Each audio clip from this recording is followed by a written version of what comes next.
Hare Krishna devotees, Hare Krishna అండి అందరికీ. మనము శ్రీమద్ భాగవతము 3వ స్కందాన్ని చర్చిస్తున్నాము. 3వ స్కందంలోని 3వ అధ్యాయాన్ని ఈరోజు చూడబోతున్నాము. ఓం నమో భగవతే వాసుదేవాయ. మూడవ స్కందం 3వ అధ్యాయం 15వ శ్లోకాన్ని ఈరోజు చర్చిస్తున్నాము. హరే కృష్ణ. ఫస్ట్ శ్లోకం.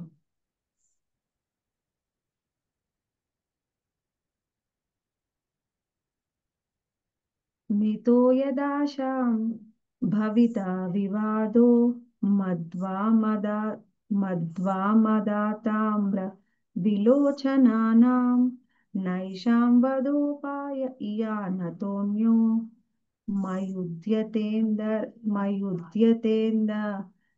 తేందర్దతే స్వయం స్మా. సత్య ప్రభుజీ, హరే కృష్ణ చదవండి. హరే కృష్ణ మాత బ్రాహ్మణం. మధుపానముతో తమ కన్నులు ఎర్రపెక్కిన వారై మత్తులో తమలో తాము కలహించినప్పుడు మాత్రమే వారు అంతరార్థులు కాగలరు, లేనిచో అది అసాధ్యము కాగలదు. నేను అంతరార్థము చెందినప్పుడు అది జరగగలదు. ధన్యవాదాలు మాత. హరే కృష్ణ. హరే కృష్ణ. ఈ శ్లోకంలో మనకి ఇప్పటి వరకు 14 శ్లోకాల్లో కూడా శ్రీకృష్ణ భగవానుడు బృందావనేతర లీలలు, అంటే బృందావనంలో కాకుండా ఆయన మధురలో ద్వారకలో చేసిన లీలల్ని ఉద్ధవుడు స్మరించుకుంటూ ఉన్నాడు. ఉద్ధవుడు ఏ సందర్భంలో స్మరిస్తూ ఉన్నాడు అంటే ఇదంతా కూడా ఎప్పుడైతే స్వయంగా విదురుడు వచ్చాడనమాట. విదురుడు తీర్థయాత్రలు చేస్తూ ఉద్ధవుడి దగ్గరకు వస్తాడు. ఉద్ధవుడి దగ్గరకు వచ్చి అప్పుడు ఆయన అక్కడ ఉద్ధవుడు కనపడగానే అందరి యోగక్షేమాలు అడుగుతాడు. అందరి యోగక్షేమాలతో పాటుగా ముఖ్యంగా శ్రీకృష్ణ భగవాన్ యోగక్షేమాలు అడిగినప్పుడు ఎప్పుడైతే విదురుడు అడిగాడో ఉద్ధవుడు అప్పుడు శ్రీకృష్ణ భగవాన్ని స్మరించుకోవడం మొదలు పెడతారు. అందులో మనము ఇంతకు ముందు 2వ అధ్యాయంలో కృష్ణ భగవానుడు బృందావనంలో చేసినటువంటి అన్ని లీలల్ని కూడా ఆయన స్మరించుకున్నాడు. ఇప్పుడు 3వ అధ్యాయంలో బృందావనేతర లీలల్ని స్మరిస్తూ ఉన్నాడు.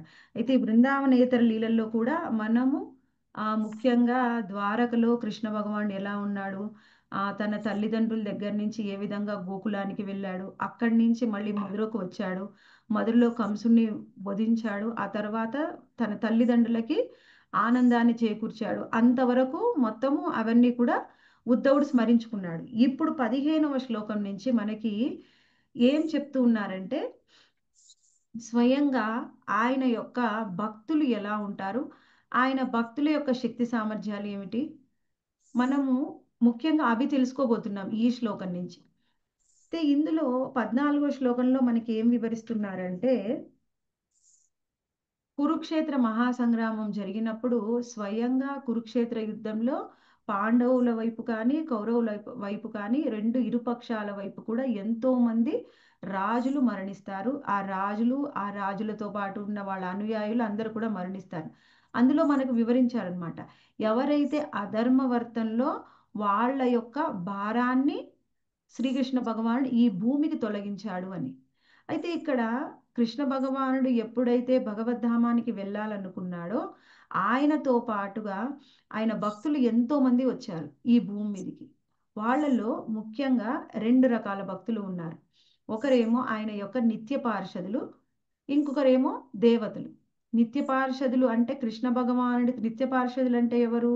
శ్రీకృష్ణ భగవానుడు గోలోకధామంలో ఆయనతో పాటుగా ఎప్పుడూ ఉండేవారు, నిత్యము ఆయనతో పాటు ఉండే వాళ్ళని నిత్య పార్షదులు ఉంటారు. ఎక్కడైతే కృష్ణ భగవానుడు లీలలు చేయడానికి భూమి మీదకి వస్తారో వాళ్ళతో పాటుగా ఆయన వస్తారనమాట. వాళ్ళందరూ కూడా వాళ్ళతో పాటు దేవతలు, ఇంకా వాళ్ళందరితో కలిసి ఆయన భూమి మీదకి వచ్చారు.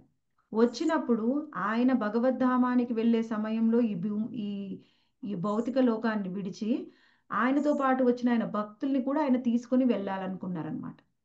వాళ్ళందరూ కూడా వాళ్ళ ఎంతో మంది ఉన్నారు.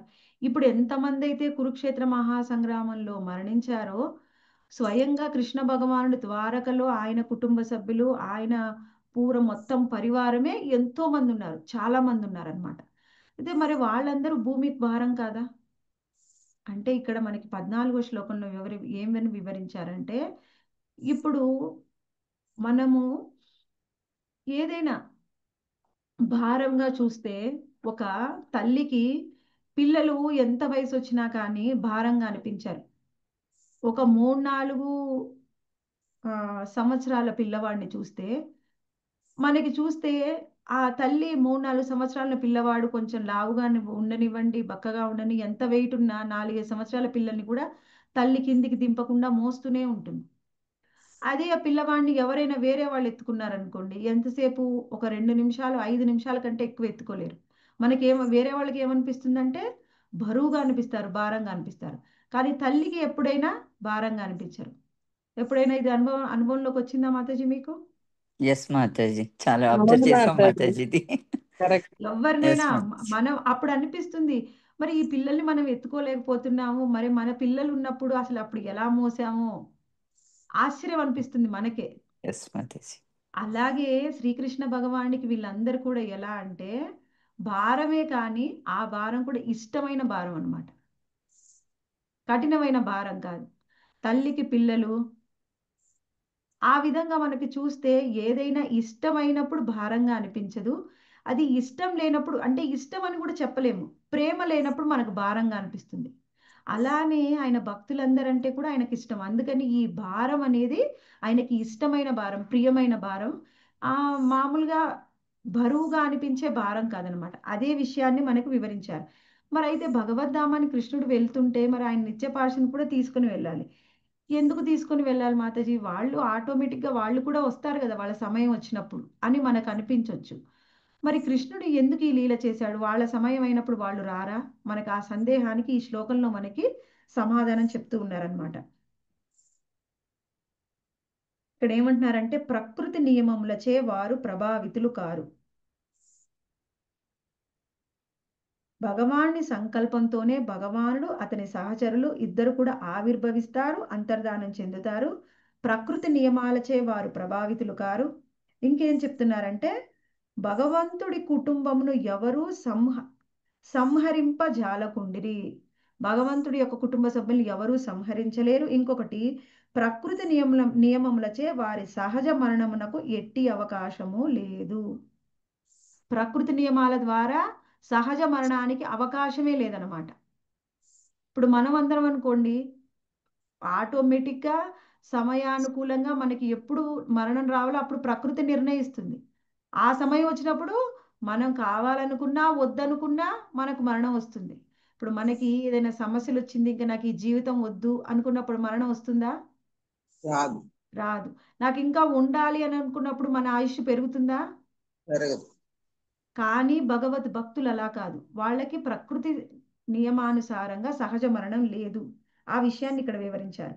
ఇంకా తరువాత కనుక తమ అంతర్ధానమునకు తమలో తాము కలహించుట అనేది అది ఒక్కటే మార్గం ఉందన్నమాట. బూటకపు ప్రదర్శనం ఒకటే మార్గమై ఉన్నది.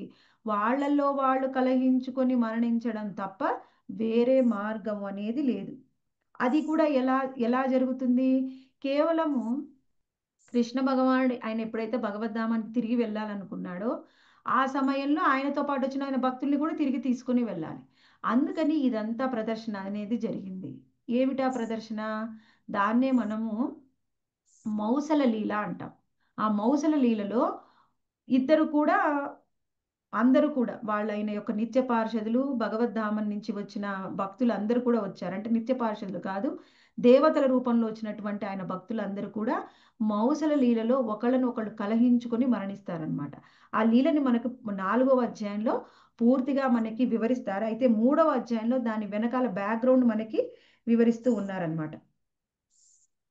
ఇది ఇక్కడ మనం అనుకోవచ్చు, ఏ విధంగా అయితే శ్రీకృష్ణ అది అర్జునుడు కుటుంబం చేత మోహించబడి ఉన్నాడు, అందుకని యుద్ధం చేయాల్సిన సమయం వచ్చినప్పుడు ఆయన యుద్ధం చెయ్యాలి అని అనుకోలేదు. కానీ కృష్ణ భగవానుడి జ్ఞానం ఇచ్చిన తర్వాత, భగవద్గీతను తెలుసుకున్న తర్వాతనే ఆయన యుద్ధం చేశారు. అలాగే ఇక్కడ శ్రీకృష్ణ భగవానుడి సంకల్పంతోనే యదువంశం అంతా కూడా వాళ్ళు ఆ సోమరసం అనే మదిరాపానం చేసి వాళ్ళందరూ కూడా ఒకళ్ళు ఒకళ్ళు కలహించుకొని మరణించారు. ఎక్కడ అర్జునుడికి ఏ విధంగా కృష్ణ భగవాని సంకల్పంతోనే కురుక్షేత్ర మహాసంగ్రామం జరిగిందో, ఇక్కడ కూడా కృష్ణ భగవాని సంకల్పంతోనే యదువంశం అంతా కూడా ఒకరితో ఒకరు కలహించుకొని యదువంశం అంతా పూర్తిగా ఈ భౌతిక లోకంలో అంతర్ధానమైంది. అది ఒక ప్రదర్శన కానీ, వాళ్ళకు వాళ్ళ ఇంద్రియాల మీద కంట్రోల్ లేకపోవడం వల్ల స్వయంగా కృష్ణ భగవాన్ నిత్య పార్షదులైనా కానీ వాళ్ళు ఈ విధంగా ఒకళ్ళతో ఒకళ్ళు కలహించుకొని మరణించారు. ఇదంతా ప్రదర్శనే కాదు, ఇది నిజం కాదు. ఇప్పుడు కురుక్షేత్ర మహాసంగ్రామం అనుకోండి, అది ప్రదర్శన కాదు, అది నిజంగా జరిగింది. అటువంటి పరిస్థితులు ఏర్పడ్డాయి. దుర్యోధనుడు మరి ధృతరాష్ట్రుడు ముఖ్యంగా ఆయన పరివారం, ఆయన సంతానం వల్ల. కానీ ఇది మాత్రం ప్రదర్శన. ఎందుకంటే మనం అర్థం చేసుకోవచ్చు, ఇంతకు ముందు ఎప్పుడు ఈ కలహం జరగలేదు, వాళ్ళ మధ్యలో ఎప్పుడు కూడా కలహాలు లేవు. సడన్ గా ఆ సమయంలో మాత్రమే కలహించుకొని మరణించారు. ఇది మనం ముఖ్యంగా అర్థం చేసుకోవాలి. అది ఇంకా ఇక్కడ ఏం చెప్తున్నారంటే భగవత్ పార్షదులు అందరూ కూడా ఆయనకి సంపూర్ణ శరణాగతి పొందిన జీవులు. వాళ్ళందరూ కూడా భక్తులు. వాళ్ళందరూ కూడా భగవానుడి హస్తమందు దివ్య పనిముట్లుగా ఉన్నారు. ఇప్పుడు దివ్య పనిముట్టుగా ఉండడం అంటే ఏమిటి? ఇప్పుడు మన చేతిలో ఏదైనా ఒక పనిముట్టు ఉంది. ఇప్పుడు మనం టూల్స్ ఉపయోగిస్తారు చూడండి. ఎలక్ట్రీషియన్ వచ్చినా, ప్లంబర్ వచ్చినా వాళ్ళ దగ్గర ఒక టూల్ కిట్ ఉంటుంది. వాళ్ళు ఏం చేస్తారు? దాన్ని ఉపయోగించుకొని వాళ్ళు రిపేర్ చేస్తారు. ఏదైనా రిపేర్ ఉన్నా, ఏదైనా వర్క్ చేయాలంటే దాన్ని ఉపయోగించుకొని వాళ్ళు రిపేర్ చేస్తారు. అంటే ఏమిటి? ఆయన చేతిలో ఉన్న ఏదైనా ఒక పనిముట్టు ఆయన ఎలా చెప్తే అది అలా చేస్తుంది తప్ప దానికంటూ ఒక ప్రత్యేకమైన గుర్తింపు, అస్తిత్వం అనేది ఉండదు. దాని ఇష్టమైనట్టుగా అది ఏం చేయదు. అలాగే భగవద్ భక్తులు కూడా వాళ్ళకంటూ ఒక సొంత ఇష్టాయిష్టాలు అనేవి ఉండవు భక్తులకి. భగవంతుడికి ఏది ఇష్టమైతే అదే. కొన్నిసార్లు ఇది విన్నప్పుడు మనకి ఆశ్చర్యంగా అనిపిస్తుంది. కొన్నిసార్లు ఏమనిపిస్తుందంటే ఇదంతా నిజమేనా? అంటే భగవంతుడికి ఏమి ఇష్టమైతే అదే చెయ్యాలా? మాకంటూ ఇష్టాలు లేవా? ఎందుకని భగవంతుడికి ఏది ఇష్టమే అదే చెయ్యమంటారు? అది మనకి అన్నిసార్లు నచ్చకపోవచ్చు కదా. మనము ఉదాహరణగా చూస్తే ఎక్కువగా తల్లిదండ్రులు, ముఖ్యంగా తల్లి ఎప్పుడైతే సంతానం కలుగుతుందో వాళ్ళ ఇష్టంనే తన ఇష్టంగా భావిస్తుంది. ఒక ప్రత్యేకమైన ఇష్టాలు అనే తల్లి ఉన్నాయని కూడా మర్చిపోతుంది. ఇది మీ అందరూ ఒక అనుభవం అయిందా మాతాజీ? ఎస్ మాతాజీ, అనుభవమే మాతాజీ ఇది. అనుభవమే మాతాజీ. ఇప్పుడు మనకి ఏదైనా కొన్ని అది కూరలు కానీ, టిఫిన్ కానీ ఏదైనా నచ్చినవి ఉన్నాయనుకోండి, అది పిల్లలకు నచ్చదు అనుకోండి, మనం చేస్తామా మాతాజీ ఎప్పుడన్నది? చెయ్యం మాతాజీ, వాళ్ళ ఇష్ట ప్రకారం చేసేస్తాం అంతే. వాళ్ళకి ఇష్ట ప్రకారంగా చేస్తున్నారు కదా, మరి మీకు చేసేదే వాళ్ళ భారం కోసమే అనిపిస్తుంది. మాతాజీ. మరి మీకు భారం అనిపిస్తుందా? అదేంటి ఎప్పుడు వాళ్ళ కోసమే చేయాలి, నాకు ఇష్టమైన చేసుకోకూడదా అని? లేదు మాతాజీ, ఇష్టంగానే చేస్తాం మాతాజీ, వాళ్ళు తింటే చాలు. అది అంటే మనకి మన తల్లిదండ్రుల పిల్లల మీద ఎంత ఉంటుందో అదే ప్రేమ భగవంతుడి మీద ఉన్నప్పుడు ఏది భారంగా అనిపించదు. ఇప్పుడు ఎస్ మన మాతాజీ. మన పిల్లలు ఉంటే ఇప్పుడు ఏంటి, ఈ జీవితానికే, ఈ జన్మకే మనకి, తర్వాత జన్మలో మళ్ళీ వాళ్ళెవరో మనం ఎవరో. కానీ భగవంతుడితో బంధం శాశ్వతమైన బంధం. ఈ శాశ్వతమైన బంధంలో ఎప్పుడు కూడా మనకి ఈ విధమైన భావం రాకుండా ఎప్పుడు కూడా ఆయన మీద ఇంకా ప్రేమ అనేది ఎన్నో రెట్లు ఉంటుంది. ఈ సహజమైన ప్రేమ. ఇప్పుడు తల్లిదండ్రులకి పిల్లల మీద ఉండే ప్రేమ సహజమైన ప్రేమ. ఆ పిల్లలకి ఎన్ని లోపాలున్నా, వాళ్ళు ఎలా ఉన్నా ఆ సహజంగా ఆ ప్రేమ అనేది ఉంటుంది, పుట్టుకతోనే వస్తుంది. అలాగే కృష్ణ భగవానుడి యొక్క సంతానం కాబట్టి మనకు ఆయన మీద సహజంగా ప్రేమ ఉంటుంది. ఎప్పుడైతే ఆయనకి ఇష్టమైంది చేస్తామో మనకి భారం అనిపించదు. అలాగే ఆయన యొక్క నిత్య పార్షదులైనటువంటి ఆయన భక్తులందరూ కూడా కృష్ణుడికి ఏది ఇష్టం అదే చేస్తారనమాట. ఆయనకి ఇష్టం లేని వాళ్ళకి నచ్చదు. అది ఇక్కడ మనం ముఖ్యంగా అర్థం చేసుకోవాలి.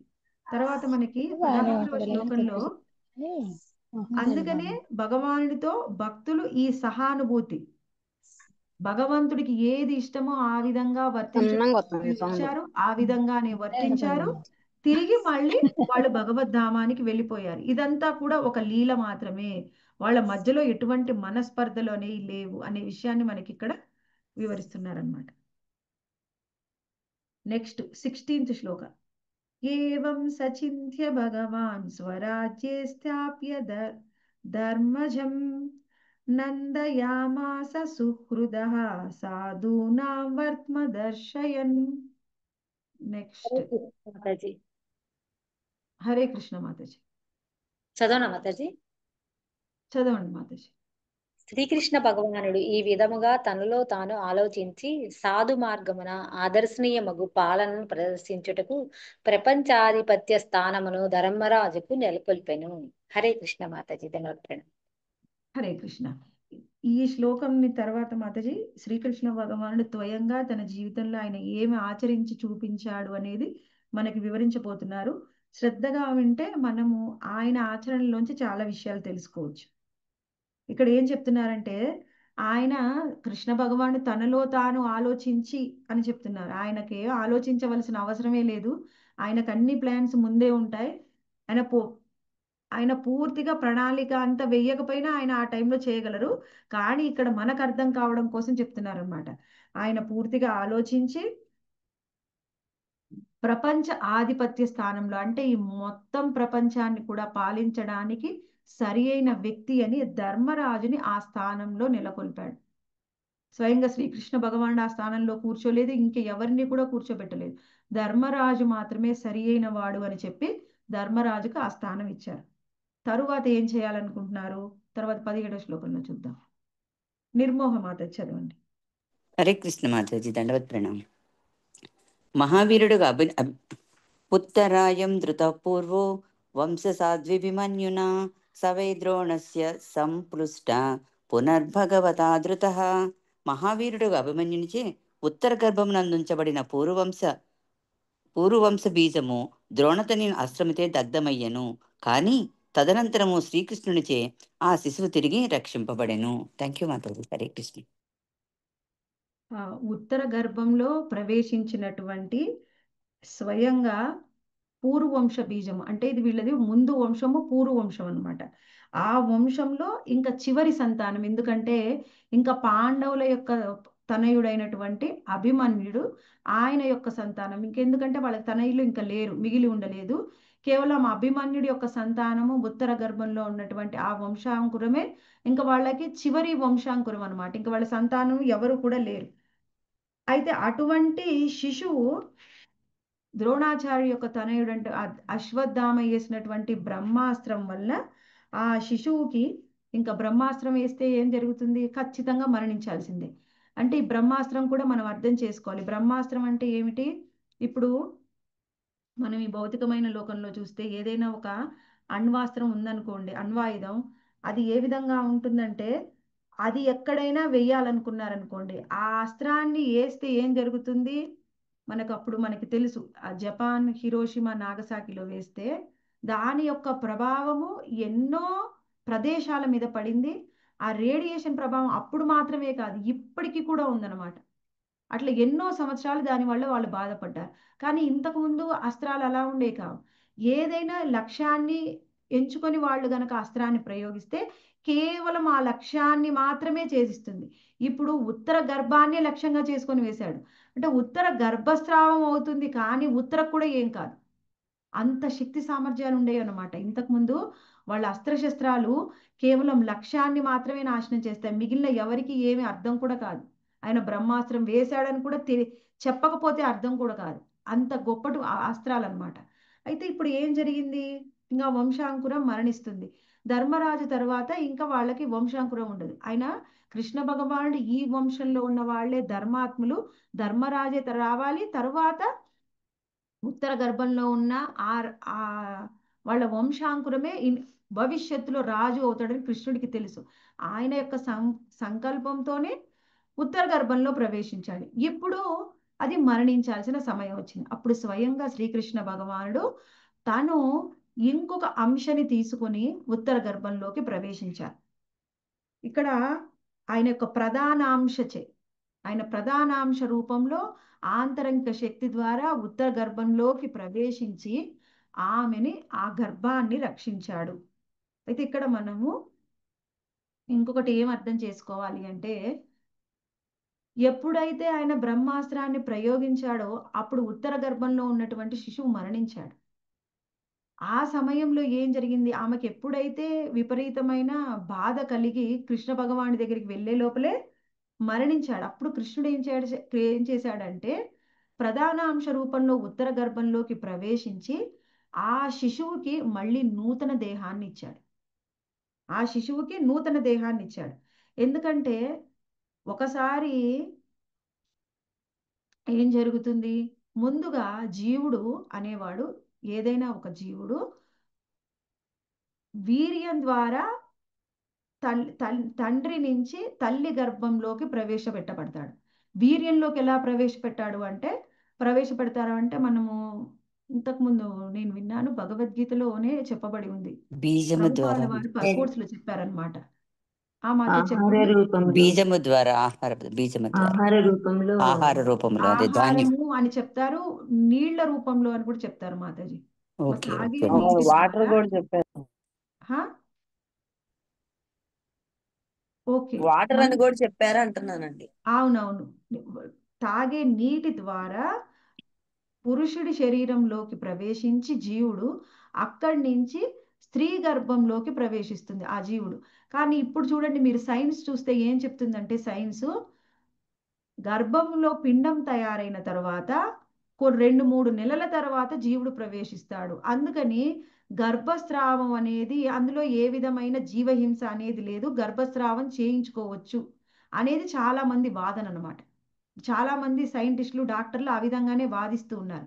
ఇప్పుడు మనకి ఎలా అయిపోయిందంటే, మన నెక్స్ట్ జనరేషన్, మన పిల్లలు కూడా వాళ్ళకి భాగవతం భగవద్గీతలో ఏం చెప్పారో వాళ్ళకి తెలియదు, జ్ఞానం లేదు. ఒకవేళ చెప్పినా వినడానికి సిద్ధంగా ఉండరు.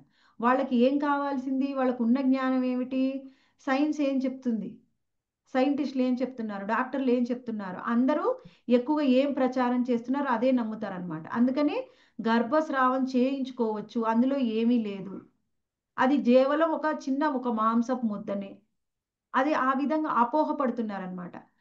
అయితే ప్రభుపాదుల వారు చాలాసార్లు చెప్పారు, కేవలం ఇవే ఒక విషయం గురించి ఒక స్మాల్ బుక్ కూడా రాశారనమాట. జీవో జీవస్య జీవనం అంటే, ఒక జీవి మాత్రమే ఇంకొక జీవానికి ప్రాణం పోస్తుంది. ఎక్కడైతే జీవం ఉంటుందో ఆ జీవం ఉన్న వల్లనే ఏదైనా ఒక పదార్థము అనేది పెరుగుతుంది. ఇప్పుడు పిండము అది మొదలు పెట్టినప్పుడు చిన్న బఠానీ గింజ రూపంలో ఉంటుందంట. ఎప్పుడైతే ఆ పిండం తయారైందో అది తర్వాత 2-3 నెలల్లో పెద్దగా అవుతుంది. ఎలా పెద్దగా అయింది? జీవం లేకుండా ఏది పెద్దగా అవ్వదు. ఏదైనా ఒక జంతువు కానీ, ఒక వృక్షం కానీ, ఏదైనా ఒకటి మరణించిన తర్వాత పెద్దగా అవుతుందా? ఒక వృక్షము బ్రతికి ఉంటే పెద్దగా అవుతుంది, మళ్ళీ దానికి మొక్క ఎదుగుతుంది, ఆకులు వస్తాయి, పువ్వులు వస్తాయి, పండ్లు వస్తాయి. మరణిస్తే అవుతుందా? అంటే జీవం అవ్వదు. ఉన్నప్పుడే పెరుగుతుంది. మరి అది మినిమం లాజిక్ కూడా లేకుండా, ఆ లాజిక్ని వినడానికి కూడా ఎవరు సిద్ధంగా లేరు. లాజిక్ కూడా లేకుండా ఏమంటున్నారు, 2-3 నెలలు అయిన తర్వాత జీవం ప్రవేశిస్తుందని చెప్తున్నారు. అది పూర్తిగా అబద్ధం, బూటకపు వాదన అనమాట. ఎప్పుడైతే జీవుడు ప్రవేశించాడో అప్పుడు దేహం అనేది తయారైంది. మరి ఇక్కడ ఏం జరిగింది? ఏదైనా కానీ అణ్వస్త్రము శరీరాన్ని నాశనం చేయగలదు, కానీ ఆత్మని నాశనం చేయగలదా? చేయలేదు మాతాజీ. ఆత్మని నాశనం చేయలేదు. అంటే పరీక్షిత్ మహారాజు ఆయన గర్భంలో ఉన్నాడు, ఆ పిండం ఆత్మ అలానే ఉంది, కానీ శరీరం నాశనమైంది. అందుకని కృష్ణ భగవాన్ ఏం చేశాడు, నూతన శరీరాన్ని ఇచ్చాడు మళ్ళీ అదే జీవుడికి. ఎప్పుడు ఆ జీవుడు భయపడుతూ ఉన్నాడని, అణ్వస్త్రం ఆ బ్రహ్మాస్త్రం వచ్చినప్పుడు ఖచ్చితంగా ఎవరికైనా భయం కలుగుతుంది. వెళ్ళి ఆయనకి గర్భంలో ఉన్న ఆ శిశువుకి ధైర్యాన్ని చెప్పి నూతన దేహాన్ని ప్రసాదించి మళ్ళీ తిరిగి వస్తారు. అయితే వెళ్ళినప్పుడు ప్రధానాంశ రూపంలో వెళ్ళారు. అక్కడికి లోపలికి ప్రధానాంశ రూపంలో వెళ్ళాడు కాబట్టి బయట లేడా కృష్ణ భగవానుడు? అంటే బయట కూడా ఉన్నాడు, అందరికీ కనిపిస్తూ ఉన్నాడు, మళ్ళీ లోపలికి ప్రవేశించాడు. మనకి ఉదాహరణ ఏంటి, లోపలికి ప్రవేశించాడని నమ్మకం ఏంటి అంటే, పరీక్షిత్ మహారాజ్ స్వయంగా చెప్పాడు, నేను కృష్ణుణ్ణి దర్శనం చేసుకున్నాను. అందుకనే ఆయన జన్మించిన తర్వాత ప్రతి ఒక్కళ్ళని కూడా పరీక్షగా చూసేవాడు అనమాట. ఎందుకు? గర్భంలో నేను చూసినటువంటి ఆ దివ్యమంగళ స్వరూపం ఎవరు ఆయన, ఇప్పుడు నేను ఎక్కడైనా చూడవచ్చా, నాకు దర్శనం ఇస్తాడా, కనపడతాడా అని ఎప్పుడు కూడా చూసేవాడంట. అలా పరీక్షగా చూస్తున్నాడు కాబట్టి ఆయనకు పరీక్షిత్ మహారాజ్ అని పేరు వచ్చింది. మనకు అనిపిస్తుంది, ఇప్పుడు మనం ఎవరైనా పేర్లు చూస్తే ఒక్క పేరుకు కూడా మీనింగ్ ఉండదు, కానీ అప్పట్లో అలా కాదు. దుర్యోధనుడు, ధృతరాష్ట్రుడి పేరుకు కూడా ఎంతో మీనింగ్ ఉంది. పుట్టినప్పుడే వాళ్ళ యొక్క జాతకం చూసి వాళ్ళ యొక్క స్వభావాన్ని తగ్గట్టు వాళ్ళకి పేరునిచ్చేవాళ్ళు. పరీక్షిత్ మహారాజు ఎప్పుడు పరీక్షించేవాడు, ఎవరి కోసం అంటే కృష్ణుడి కోసం. ఆయన ఎప్పుడు దర్శనం చేసుకున్నాడు కృష్ణుణ్ణి స్వయంగా దర్శనం చేసుకున్నాడో లేదో తెలియదు, కానీ దర్శనం చేసుకోలేదనుకుంటా. కానీ ప్రతి ఒక్కళ్ళలో కృష్ణుడిని వెతుక్కునేవాడు. ఆయన ఆయన అదృష్టం ఏంటి అంటే, స్వయంగా కృష్ణ భగవానుడు ఆయన జన్మించిన తర్వాత దర్శనం ఇయ్యకపోయినా ఆయన గర్భంలో ఉండగానే దర్శనం చేసుకున్నాడు అనమాట. అప్పుడు ఆమె గర్భాన్ని, స్వయంగా ఉత్తర గర్భాన్ని రక్షించి అప్పుడు పాండవులందరికీ కూడా ఆయన కృపని చూపించాడు. అంతేకాని ఎప్పుడు కూడా ఒక గర్భస్థ పిండము అనేది అది జీవుడితోనే సమానం. అది మనకి ఈ విషయం ద్వారా మనకి ఖచ్చితంగా అర్థమవుతుంది అనమాట. పాండవ వంశస్థుల అంతరంగా అంటే వాళ్ళ లోపల బాహ్యంగా స్వయంగా శ్రీకృష్ణ భగవానుడు ఉన్నాడు అనే విషయాన్ని ఈ శ్లోకం ద్వారా మనం అర్థం చేసుకోవచ్చు. ఆ తర్వాత కృష్ణ భగవానుడు అసలు ఏ విధంగా ఉన్నాడు, తర్వాత పాండవులని వాళ్ళ యొక్క రాజ్యపాలన ఏ విధంగా చేశారు, కృష్ణ భగవానుడు ధర్మరాజు రాజు అయిన తర్వాత ఏ విధంగా ఉన్నాడు ఆయన ద్వారకలో అనే విషయాన్ని మనకి తర్వాత వివరిస్తూ ఉన్నారు. 18వ శ్లోకం సునీత మాత చదువుతారా? హరే కృష్ణ మాతాజీ. అయాజయద్ధర్మసుతమస్వమేధైః స్త్రీభిర్విభుః సోపిక్ష్మామనుజైరక్షన్ దేమే కృష్ణమనువ్రతః. భావము: ఆ దేవదేవుడు ధర్మసుతునితో 3 అశ్వమేధ యాగములు నిర్వహింపజేసెను. ధర్మరాజు సైతము పూర్ణ పురుషోత్తముడగు శ్రీకృష్ణుని సతతం అనుసరించుచు సోదరుల సహాయమున ధరణిని రక్షించి భోగించెను. హరే కృష్ణ మాతాజీ. Thank you. హరే కృష్ణ మాతాజీ. మనకి ఈ శ్లోకంలో వివరిస్తూ ఉన్నారు, స్వయంగా ఆ ధర్మరాజుతోని కురుక్షేత్ర మహాసంగ్రామం పూర్తయిన తర్వాత 3 అశ్వమేధ యజ్ఞాలు చేయించారంట. ఈ అశ్వమేధ యజ్ఞం అనేది చాలా ఖర్చుతోని వ్యయ ప్రయాసలతోని కూడుకున్నది. మళ్ళీ ఇలాంటి పెద్ద యజ్ఞాలు అసలు ఏది చేసినా కృష్ణుడి యొక్క ఆజ్ఞ లేకుండా వాళ్ళు ఏం చేసేవాళ్ళు కాదు పాండవులు. ఆయన ఆజ్ఞతోనే ఏదైనా చేసేవారు. మరి అశ్వమేధ యజ్ఞం లాంటి ఇంత మహోత్తరమైన కార్యాలని కృష్ణ భగవాని ఆజ్ఞ లేకుండా చేయలేదు, వాళ్ళ చేత చేయించారనమాట. ఆ సమయంలో స్వయంగా ధర్మరాజు ఈ మొత్తం భూమికి కూడా స్వయంగా ధర్మరాజే రాజుగా ఉన్నాడు. వాళ్ళ రాజుగా ఆయన ఉన్నప్పుడు ఆ రాజ్యాల్లో మిగిలిన వాళ్ళందరూ కూడా సామంత రాజులే. మొత్తము భూమి మీద మొత్తం భూమికి ఆయన రాజు, ఈ మొత్తం పృథ్వీకి రాజు. అంతేకాని కేవలం భారతదేశానికి కాదు రాజు ఆయన, మొత్తం పృథ్వీకి ధర్మరాజు రాజుగా ఉన్నాడు. అందుకనే ఈ ఈ కౌరవులు మొత్తము భూమంతా మాకే కావాలి, మొత్తం రాజ్యం అంతా మాకే కావాలని వాళ్ళు ఎంతో తపన పడ్డారనమాట. కానీ ఆ సమయంలో వాళ్ళకి కొంతకాలం కాండవ వనాన్ని ఇస్తారు.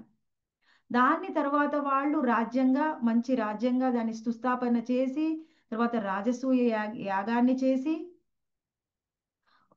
ఆ మొత్తం రాజ్యానికి రాజ్యాధిపతి అవుతారు, సామ్రాట్ అవుతారు ధర్మరాజు.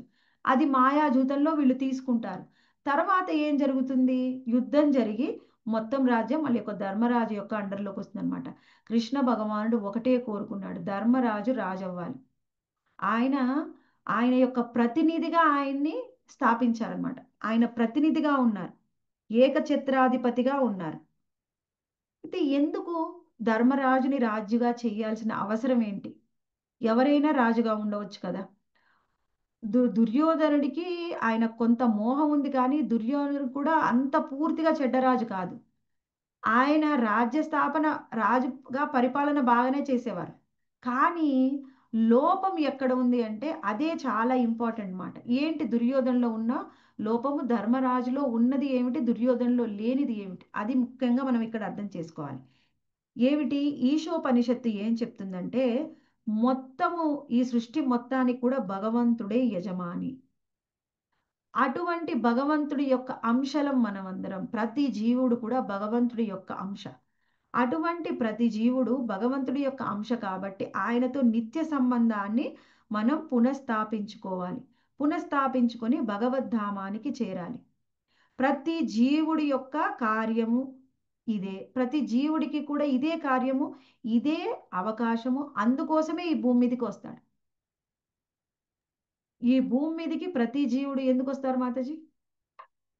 హరే కృష్ణ. సత్య ప్రభు చెప్పండి. ఈశ్వరుని చేరాలని తప్పనే ఉంటుంది మాతాజీ, కానీ మనం మర్చిపోతాం భోగించాలని. మనం అంతా ఇది ఎట్లా అంటే ఈశ్వరుడు ఎట్లయితే కోరుకుంటాడో మనం కూడా అలాంటి కోరికలు అన్నట్టు. నాకు స్వతంత్రం కావాలని వచ్చినాం అన్నమాట ఇక్కడికి.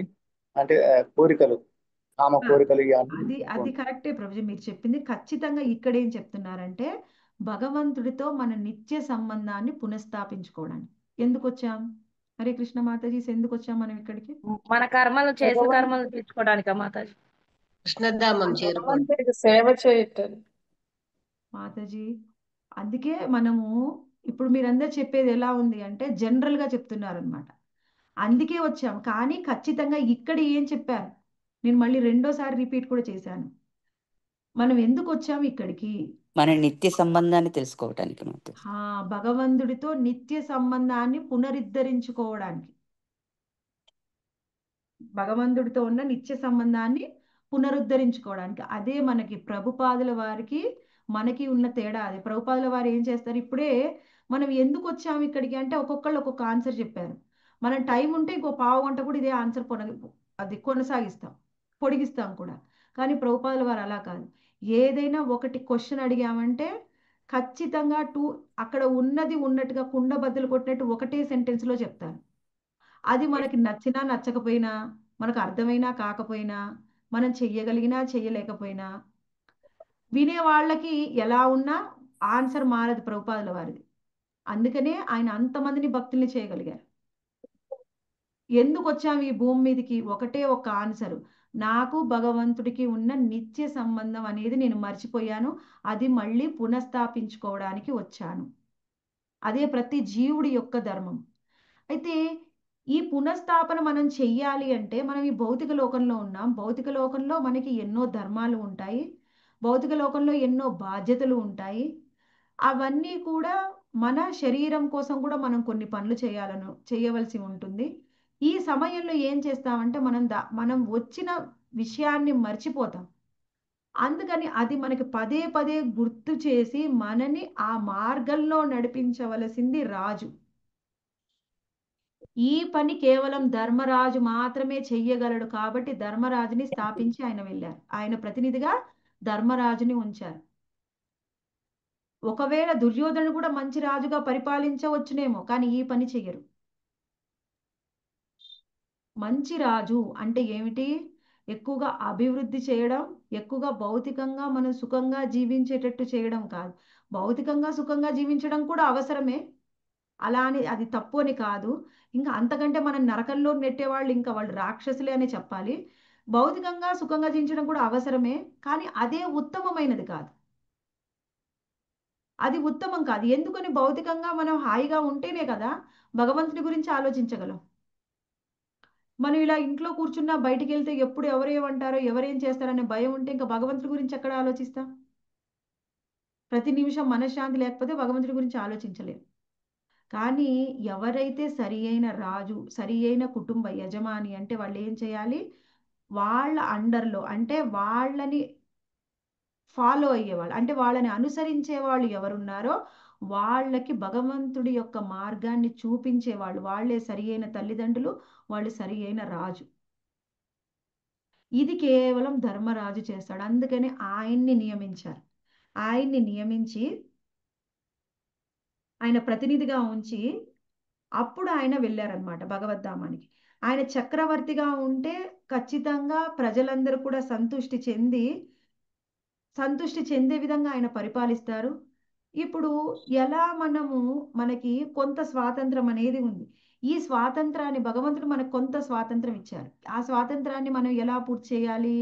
మనం 4 నియమాలు పాటిస్తూ మనకిచ్చినటువంటి స్వాతంత్రంలోనే మనం ఏదైనా చేయాలి. మన స్వాతంత్రాన్ని మనము దుర్యోగం చేసుకున్నాం అనుకోండి, అప్పుడు ఏం జరుగుతుంది? ప్రకృతి మనకి సహకరించదు. సహకరించనప్పుడు ప్రకృతి వైపరీత్యాలనే మొదలవుతాయి. కానీ ధర్మరాజు సమయంలో ఎటువంటి వైపరీత్యాలు లేవంట.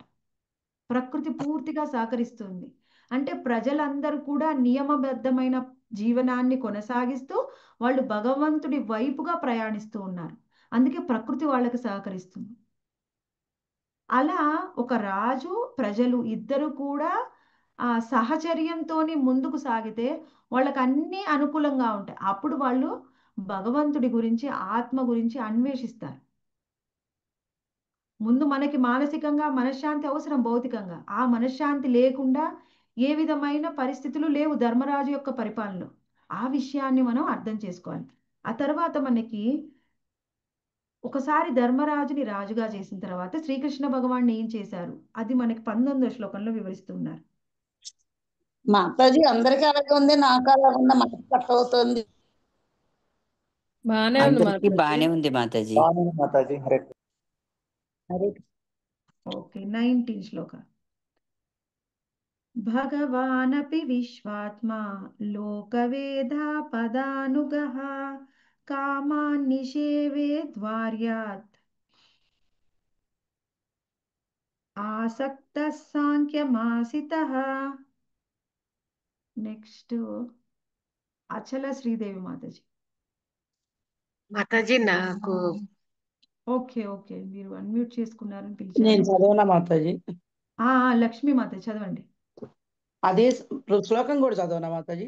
నెంబర్ ఒకసారి చెప్పరా మాతాజీ? కింద మాతాజీ 3వ స్కందం 3వ అధ్యాయం 19వ శ్లోకం శ్లోకం కూడా చదవనా మాతాజీ? చదవండి మాతాజీ. భగవానపి విశ్వాత్మా లోకవేద పదానుగః కామాన్ సిపేవే ద్వా ద్వార్వాత్యామస్తకః సాంఖ్యమాస్థితః. అదే సమయమున దేవదేవుడు సంఘపు వైదిక కట్టుబాట్లను ఖచ్చితంగా అవలంబించుచు ద్వారకాపురమున భోగించెను. సాంఖ్యతత్వ సిద్ధాంతమును వివరించినట్లుగా వైరాగ్యము మరియు జ్ఞానముల యందు అతడు స్థితుడయ్యను. హరే కృష్ణ మాత. హరే కృష్ణ. ఈ శ్లోకము చాలా ఇంపార్టెంట్. ఆ సమయంలో మొత్తం ప్రపంచానికి రాజుగా ఉన్నారు ధర్మరాజు. అంటే ఈ ప్రపంచంలోనే రాజ్యంగా ఉంది ద్వారకా రాజ్యం. అంటే ద్వారకా రాజ్యం కూడా స్వయంగా ధర్మరాజు కింద, ఆయన అండర్లో ఉన్నటువంటి సామంత రాజ్యం అన్నమాట. అన్ని రాజ్యాలు కూడా స్వయంగా సామంత రాజ్యాలే. కేవలం హస్తినాపుర రాజ్యం మాత్రమే ఆ రాజ్యానికి ధర్మరాజు సామ్రాట్గా ఉన్నారు, ఆయన చక్రవర్తి. స్వయంగా శ్రీకృష్ణ భగవానుడే రాజ్యాధిపతి అవ్వచ్చు, కానీ ఆయన అవ్వలేదు. అంటే ఆయన ఇక్కడ మనకి చూపిస్తూ ఉన్నారనమాట. ఏమిటి, కృష్ణ భగవాన్ ఏం చెప్పారు అనే విషయాన్ని మనకి ఆయన ఆచరించి చూపిస్తూ ఉన్నారు. ఎవరైనా కానీ ఒక వ్యక్తి, ఎవరైనా కానీ ఒక రాజు ఏ విధంగా ఉండాలి, ఎంతకాలము ఎటువంటి పరిస్థితిలో ఆయన జీవనాన్ని కొనసాగించాలి, ఆ జీవనం కూడా ఏ విధంగా ఉండాలి, అన్ని మనకి చూపిస్తూ ఉన్నారు. ఏమిటి, ముందు ప్రతి వ్యక్తి, అది ఒక రాజు అయినా సరే ఒక వ్యక్తి అయినా, ప్రతి ఒక్కళ్ళు కూడా ఈ 3 కూడా అనుసరించాలి. ఏమిటి అంటే జ్ఞానాన్ని పొందాలి, వైరాగ్యాన్ని అనుసరించాలి. ఎవరైతే జ్ఞానము వైరాగ్యము లేకుండా జీవనాన్ని ముందుకు సాగించినట్లయితే, జ్ఞానము వైరాగ్యము అనేవి ఎలా వస్తాయి, కట్టుబాట్లని నియమాలని అనుసరించడం వల్లనే వస్తాయి. జ్ఞానం పొందాలి అంటే ఏమిటి, జ్ఞానం పొందాలంటే ఏం కట్టుబాట్లు మాతాజీ, ఏముంటాయి కట్టుబాట్లు? ఒక స్కూల్, ఒక రెసిడెన్షియల్ స్కూల్లో పిల్లలు వాళ్ళని జాయిన్ చేయండి. నార్మల్గా మనం ఇంట్లో ప్రతిరోజు కూడా స్కూల్కి పంపించండి. వాళ్ళకి నియమాలు ఉంటాయి. ఏంటి ఆ నియమాలు అంటే, ఉదయము 8 గంటలకి 8:30కి స్కూలు అంటే అందరూ 8:30కే స్కూల్కి వెళ్ళాలి. అందరూ స్కూల్ యూనిఫామ్ వేసుకునే వెళ్ళాలి. వాళ్ళకి మళ్ళీ మధ్యలో స్కూల్ నుంచి ఇంటికి రారు. వాళ్ళకి లంచ్ బాక్స్ టైంకి ఇవ్వాలి. ఎప్పుడైతే వాళ్ళకి బ్రేక్ వస్తుందో అప్పుడే లంచ్ తీసుకోవాలి, వాళ్ళకి ఇష్టమైనప్పుడు కాదు. స్కూల్కి టీచర్ వస్తుంది, వాళ్ళకి లెసన్స్ చెప్తుంది, కరెక్ట్గా వినాలి, ఎగ్జామ్ చెప్పేటప్పుడు చదవాలి, తర్వాత ఎగ్జామ్స్ రాయాలి. ఇవన్నీ కట్టుబాట్ల కాదా మాతాజీ? హరే కృష్ణ. అవును మాతాజీ. కట్టుబాట్లే మాతాజీ. ఇవన్నీ కట్టుబాట్లే, కానీ నా ఇష్టమైనప్పుడు నేను స్కూల్కి వెళ్తా, నాకు ఇష్టమైన క్లాస్లో కూర్చుంటా, అలా కుదురుతుందా? కుదరదు. కుదరదు. మరి మనకి ఒక పిల్లవాడు జ్ఞానం పొందాలంటే నీకు అన్ని కట్టుబాట్లు ఉన్నప్పుడు, మరి ఆధ్యాత్మిక జ్ఞానం పొందాలంటే మన కట్టుబాట్లు అవసరమా కాదా? అవసరమే అవసరమే మాతాజీ. అందరికీ నియమాలు అంటే నచ్చం. అందుకే చాలా మంది కృష్ణ కాన్షియస్ ఇస్కాన్ అంటే చాలా మంది చూస్తారు, దర్శనం చేసుకుంటారు, బాగుంది అంటారు, కానీ వాళ్ళు ఇందులో జాయిన్ అవ్వాలి అంటే భయపడతారు. ఎందుకు అంటే నియమాలు ఏంటి, ఫ్రీగా ఉండాలి, మనకి ఇష్టమైనట్టుగా ఉండాలి. ఫ్రీగా ఉండాలి, ఇష్టమైనట్టుగా ఉండాలి, ఇష్టమైనప్పుడు ఇష్టమైన పని చేయాలి, ఇష్టమైన తినాలి. జీవితం అని కొంతమంది వాట్సాప్లో మెసేజ్ చూస్తూ ఉంటారు, కింద వాళ్ళ పేరు వాళ్ళది ఉంటుంది కదండి, అందులో చూస్తే వాళ్ళ నేను ఏంటి అని, మన పర్సనాలిటీ ఏంటి అని ఒక లైన్లో రాస్తారు కొంతమంది. అందులో ఏం రాస్తారంటే, జీవితం అనేది ఐస్ క్రీమ్ లాంటిది, కరిగిపోక ముందే ఆస్వాదించాలి. అంటే ఏంటి, ప్రతిరోజు పిజ్జా తినాలి, బర్గర్ తినాలి, నూడిల్స్ తినాలి అంటే జీవితం అనేది ఐస్ క్రీమ్ లాంటిది, కరిగిపోతుందేమో, తర్వాత రేపు పొద్దునే నేను 2 ఏళ్ల తర్వాత తింటే నాకు అరుగుతుందో లేదని ఇప్పుడే తినాలి. అదే జీవితం అంటే. ప్రసాదమే తినండి అంటే ఇన్ని రిస్ట్రిక్షన్స్, ఆనియన్ గార్లిక్ తినకూడదా? ప్రసాదమే ఎందుకు తినాలి? అవి కూడా కూరగాయలే కదా. ఎందుకు వస్తున్నాయి ఇవన్నీ అంటే, నియమాలు నచ్చడం లేదు. ఎవరికైతే నియమాలు నచ్చవో వాళ్ళకి జ్ఞానం అనేది రానే రాదు. ఒక చిన్న పిల్లవాడు, నర్సరీ పిల్లవాడు, వాడికి 3 ఏళ్ళు 3.5 ఏళ్ళు ఉండవు. ఆ నర్సరీ క్లాస్ పిల్లలకు కూడా ఎన్నో రూల్స్ పెడతారు అక్కడ స్కూల్కి వెళ్తే పిల్లలు, ఆ టీచర్స్. ఆ చిన్న పిల్లవాడు మన ఇంట్లో మనం ఏం చెప్పినా వినడు, కానీ స్కూల్కి వెళ్తే టీచర్ ఏం చెప్తే అది వింటాడు. వింటాడా వినడా? వింటారు వింటాడు. మాతాజీ. కొన్నిసార్లు ఏం చెప్తాం, మా పిల్లవాళ్ళు మేము చెప్తే వినట్లేదని పోయి టీచర్ కంప్లైంట్ చేస్తూ ఉంటారు. ఆ టీచర్ చెప్తే వింటాడని. అంటే ఏమిటి, ఆ రూల్స్ రిస్ట్రిక్షన్స్ అక్కడికి పోగానే ఖచ్చితంగా పిల్లలు పాటించేలాగా వాళ్ళు చేస్తారు. ఫస్ట్ నుంచి అలానే వాళ్ళకి ట్రైనింగ్ ఇస్తారు. మనం ఇంట్లో మనం అలా ఇవ్వలేకపోతున్నాం అంతే. అంటే ఇక్కడ ఏం అర్థం చేసుకోవాలి, కట్టుబాట్లు అనేవి మన మంచికే, మన అవసరానికి. కట్టుబాట్లు లేని జీవితం ఏమిటి, జంతు జీవితం. ఒక జంతు జీవితం ఎలా ఉంటుంది, దానికి ఏ విధమైన నియమాలు కట్టుబాట్లు ఉండవు, అందుకే దానికి ఏ విధమైన జ్ఞానం కూడా ఉండదు. ఎవరైతే కట్టుబాట్లని ఆచరిస్తారో వాళ్ళకి జ్ఞానం వస్తుంది. జ్ఞానం వస్తే అప్పుడు వైరాగ్యము అనేది వస్తుంది. జ్ఞానం లేకుండా వైరాగ్యం అనేది రాదు. ఎవరైతే భగవద్గీత భాగవత జ్ఞానం లేదో చూడండి, వాళ్ళకి అసలు వైరాగ్యం అనేది దేని మీద ఉండదు. ఏ ఒక్క విషయంలో కూడా ఆ వాళ్ళు కొంచెం కూడా బ్రాడ్గా ఆలోచించరు. ఇంకా నా సమయం అయిపోయింది, ఇప్పుడు నా నెక్స్ట్ తరం వచ్చింది, నా కోడలు, నా పిల్లలు, ఆ కొడుకులు కోడళ్ళు, వాళ్ళ బిడ్డలు అల్లుళ్ళు, వాళ్ళ నిర్ణయాలు వాళ్ళు తీసుకుంటారు, వాళ్ళకి ఇష్టమైనట్టు వాళ్ళు ఉంటారు అనుకోరు. ఏం చేస్తారు, ఇప్పటికీ మాకే పెత్తనం కావాలి, ఇప్పటికీ నేను చెప్పినట్టే మా ఇంట్లో అందరు వినాలి, ఇప్పటికి కూడా అన్ని నా పెత్తనంలోనే జరగాలి. అంటే ఏమిటి, అక్కడెక్కడైనా వైరాగ్యం ఉందా మాతాజీ? లేదు మాతాజీ. ఎందుకు మరి వాళ్ళకి వైరాగ్యం లేదు? మీ అందరికి అలా ఉందా ఇప్పుడు, నా మాటే అందరూ వినాలి మా కుటుంబంలో అని? లేదు లేదు మాతాజీ. ఎందుకు లేదు మీకు? వాళ్ళకి ఎందుకుంది ఆ బాధ? అటువంటి వ్యత్యాసం ఎందుకుంది వాళ్ళకి మనకి అంటే, మనకి జ్ఞానం ఉంది, వాళ్ళకి జ్ఞానం లేదు. ఏ జ్ఞానం? బయట జ్ఞానం ఉండొచ్చు, అనవసరమైన పనికిరాని విషయాల గురించి ఎంతో జ్ఞానం ఉండవచ్చు, ఆత్మకు సంబంధించిన జ్ఞానం లేదు. ఈ కొన్ని రోజులు ఈ శరీరము, వాళ్ళ జీవితం, వాళ్ళ ఇష్టం, వాళ్ళకి ఇష్టమైనట్టు వాళ్ళు బ్రతకనివ్వండి, వాళ్ళని వదిలేద్దాం. మనం హాయిగా ప్రశాంతంగా మనం భగవద్గీత చదువుకొని ఇంట్లో వాళ్ళని డిస్టర్బ్ చేయకపోతే మనని కూడా ఎవరు డిస్టర్బ్గా ఫీల్ అవ్వరు. వాళ్ళని మనం విసిగిస్తూ ఉంటేనే కదా వాళ్ళు ఫీల్ అయ్యేది డిస్టర్బ్గా. 100% మాతాజీ. మనం ప్రశాంతంగా మన బుక్ మనం చదువుకొని మన యావిగేషన్లో మనం ఉండి అవసరమైనప్పుడు వాళ్ళ కాస్త సహాయం చేస్తే ఎవరు మనని విసుక్కోరు. ప్రతి దాంట్లో ఎందుకు వైరాగ్యం లేదు? కృష్ణ భగవానుడు పూర్తి వైరాగ్యాన్ని ప్రదర్శించాడు. ఎప్పుడైతే ధర్మరాజుని రాజుగా చేశారో అప్పటి నుంచి పూర్తి వైరాగ్యాన్ని ప్రదర్శించారు. ఏ విషయంలో కూడా ఇంకా ఆసక్తిని ప్రదర్శించలేదు. ఎలా ఆయనకి వైరాగ్యము ఆయన అవసరమా అండి? అసలు ఆయనకి ఎప్పుడు కూడా వైరాగి, ఆయనకి దేని మీద కూడా ఆసక్తి లేదు. అయినప్పటికీ ఆయన వివాహం చేసుకున్నారు.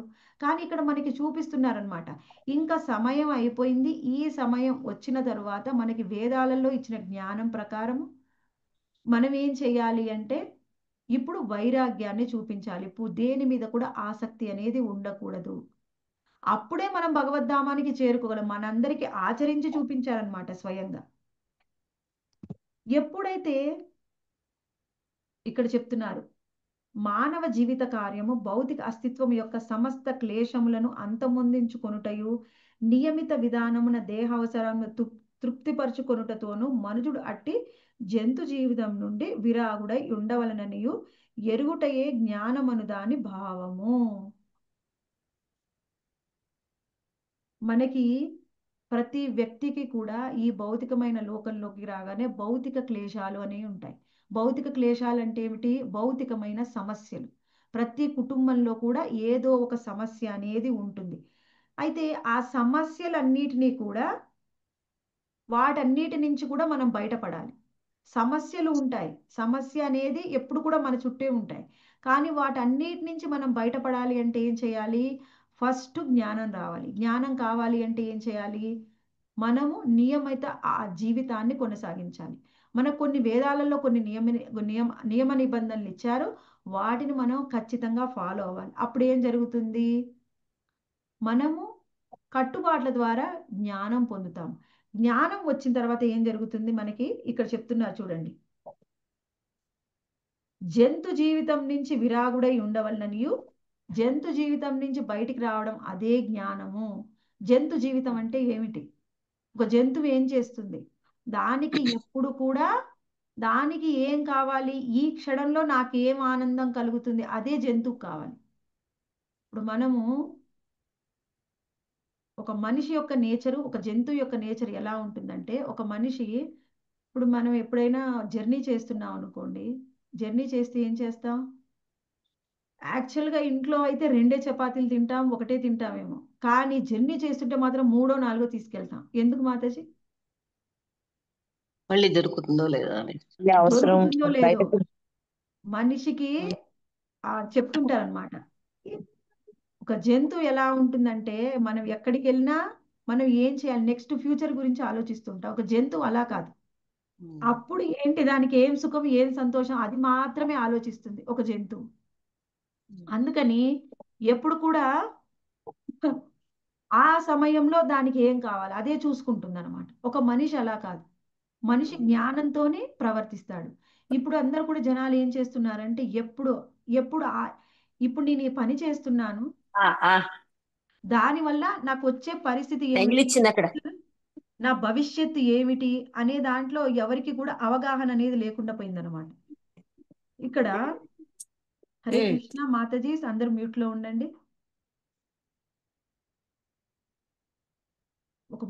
ఒక టీనేజ్ పిల్లల నుంచి పెద్దవాళ్ళ వరకు కూడా చూస్తే అందరు కూడా ఎలా ఉన్నారు? టీనేజ్ పిల్లల నుంచి చూడండి, తాగుడు, మద్యపానం, అన్ని వ్యసనాలు.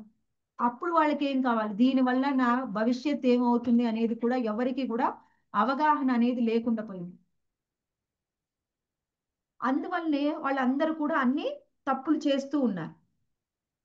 కానీ ఒక జంతువులాగా ప్రవర్తించడం వల్లనే మనుషులు కూడా అందరూ తప్పులు చేస్తూ ఉన్నారనమాట.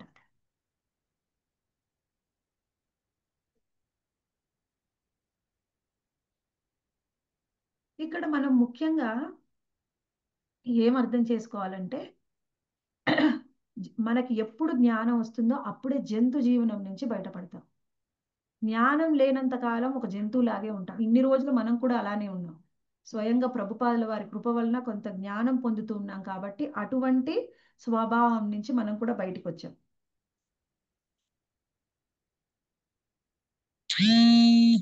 ఇక్కడ చెప్తున్నారండి, దేహ అవసరములను తృప్తిపరచుకొనుట జంతు జీవనము, ఆత్మ యొక్క కార్యమును పూర్ణం కావించుట మానవ జీవన కార్యము. కేవలం దేహం గురించి ఆలోచిస్తే వాళ్ళు జంతువు, ఆత్మ గురించి ఆలోచించిన వాడే మనిషి.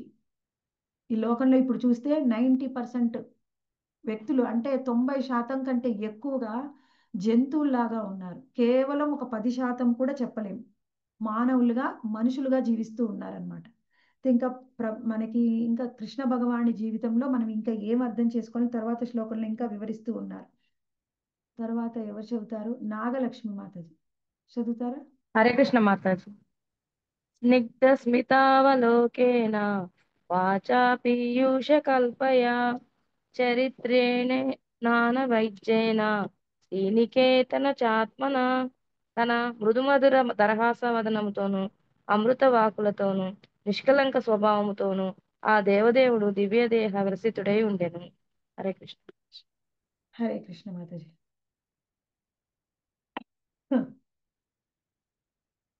మనకి ఆ శ్లోకంలో ఏం వివరిస్తున్నారో ఈ శ్లోకంలో పూర్తిగా దానికి మనకి విరుద్ధంగా అనిపిస్తుంది, కానీ విరుద్ధం కాదు అని ఎలా అని మనకి ప్రభుపాదుల వారు ఇక్కడ వివరిస్తున్నారనమాట. ఇక్కడ ఏమంటున్నారు? తన మృదుమధుర దరహాసముతో అమృత వాక్కులతో నిష్కళంక స్వభావంతో ఆ దేవదేవుడు దివ్య దేహ విలసితుడై ఉండెను. అంటే లక్ష్మీదేవి నివాసం, అంటే లక్ష్మీదేవి నివాసంగా ఆయన నివసిస్తూ ఉన్నాడు. లక్ష్మీదేవి ఏంటి? ఐశ్వర్యం. ఇప్పటి వరకు వైరాగిగా ఉండాలి అని చెప్పారు, ఆయన వైరాగ్యాన్ని ప్రదర్శిస్తున్నారని చెప్పారు. ఆయన ధర్మరాజు యొక్క ఆయన యొక్క చక్రవర్తిగా ఉన్నాడు, ఆయన సామంతరాజుగా ఉన్నారని చెప్పారు. ఇప్పుడు ఏమిటి ఇక్కడ లక్ష్మీదేవి నివాసంగా అంటే ఐశ్వర్యంలో ఉన్నారు అంటున్నారు. మరి ఎక్కడ వైరాగ్యం ఎక్కడ ఉంది? ఇది మనం అర్థం చేసుకోవాలి. మనకి వైరాగ్యం అంటే ఏమిటి? ఇది మనకి ఇక్కడ మనం అర్థం చేసుకోవాలన్నమాట. స్వయంగా శ్రీకృష్ణ భగవానుడు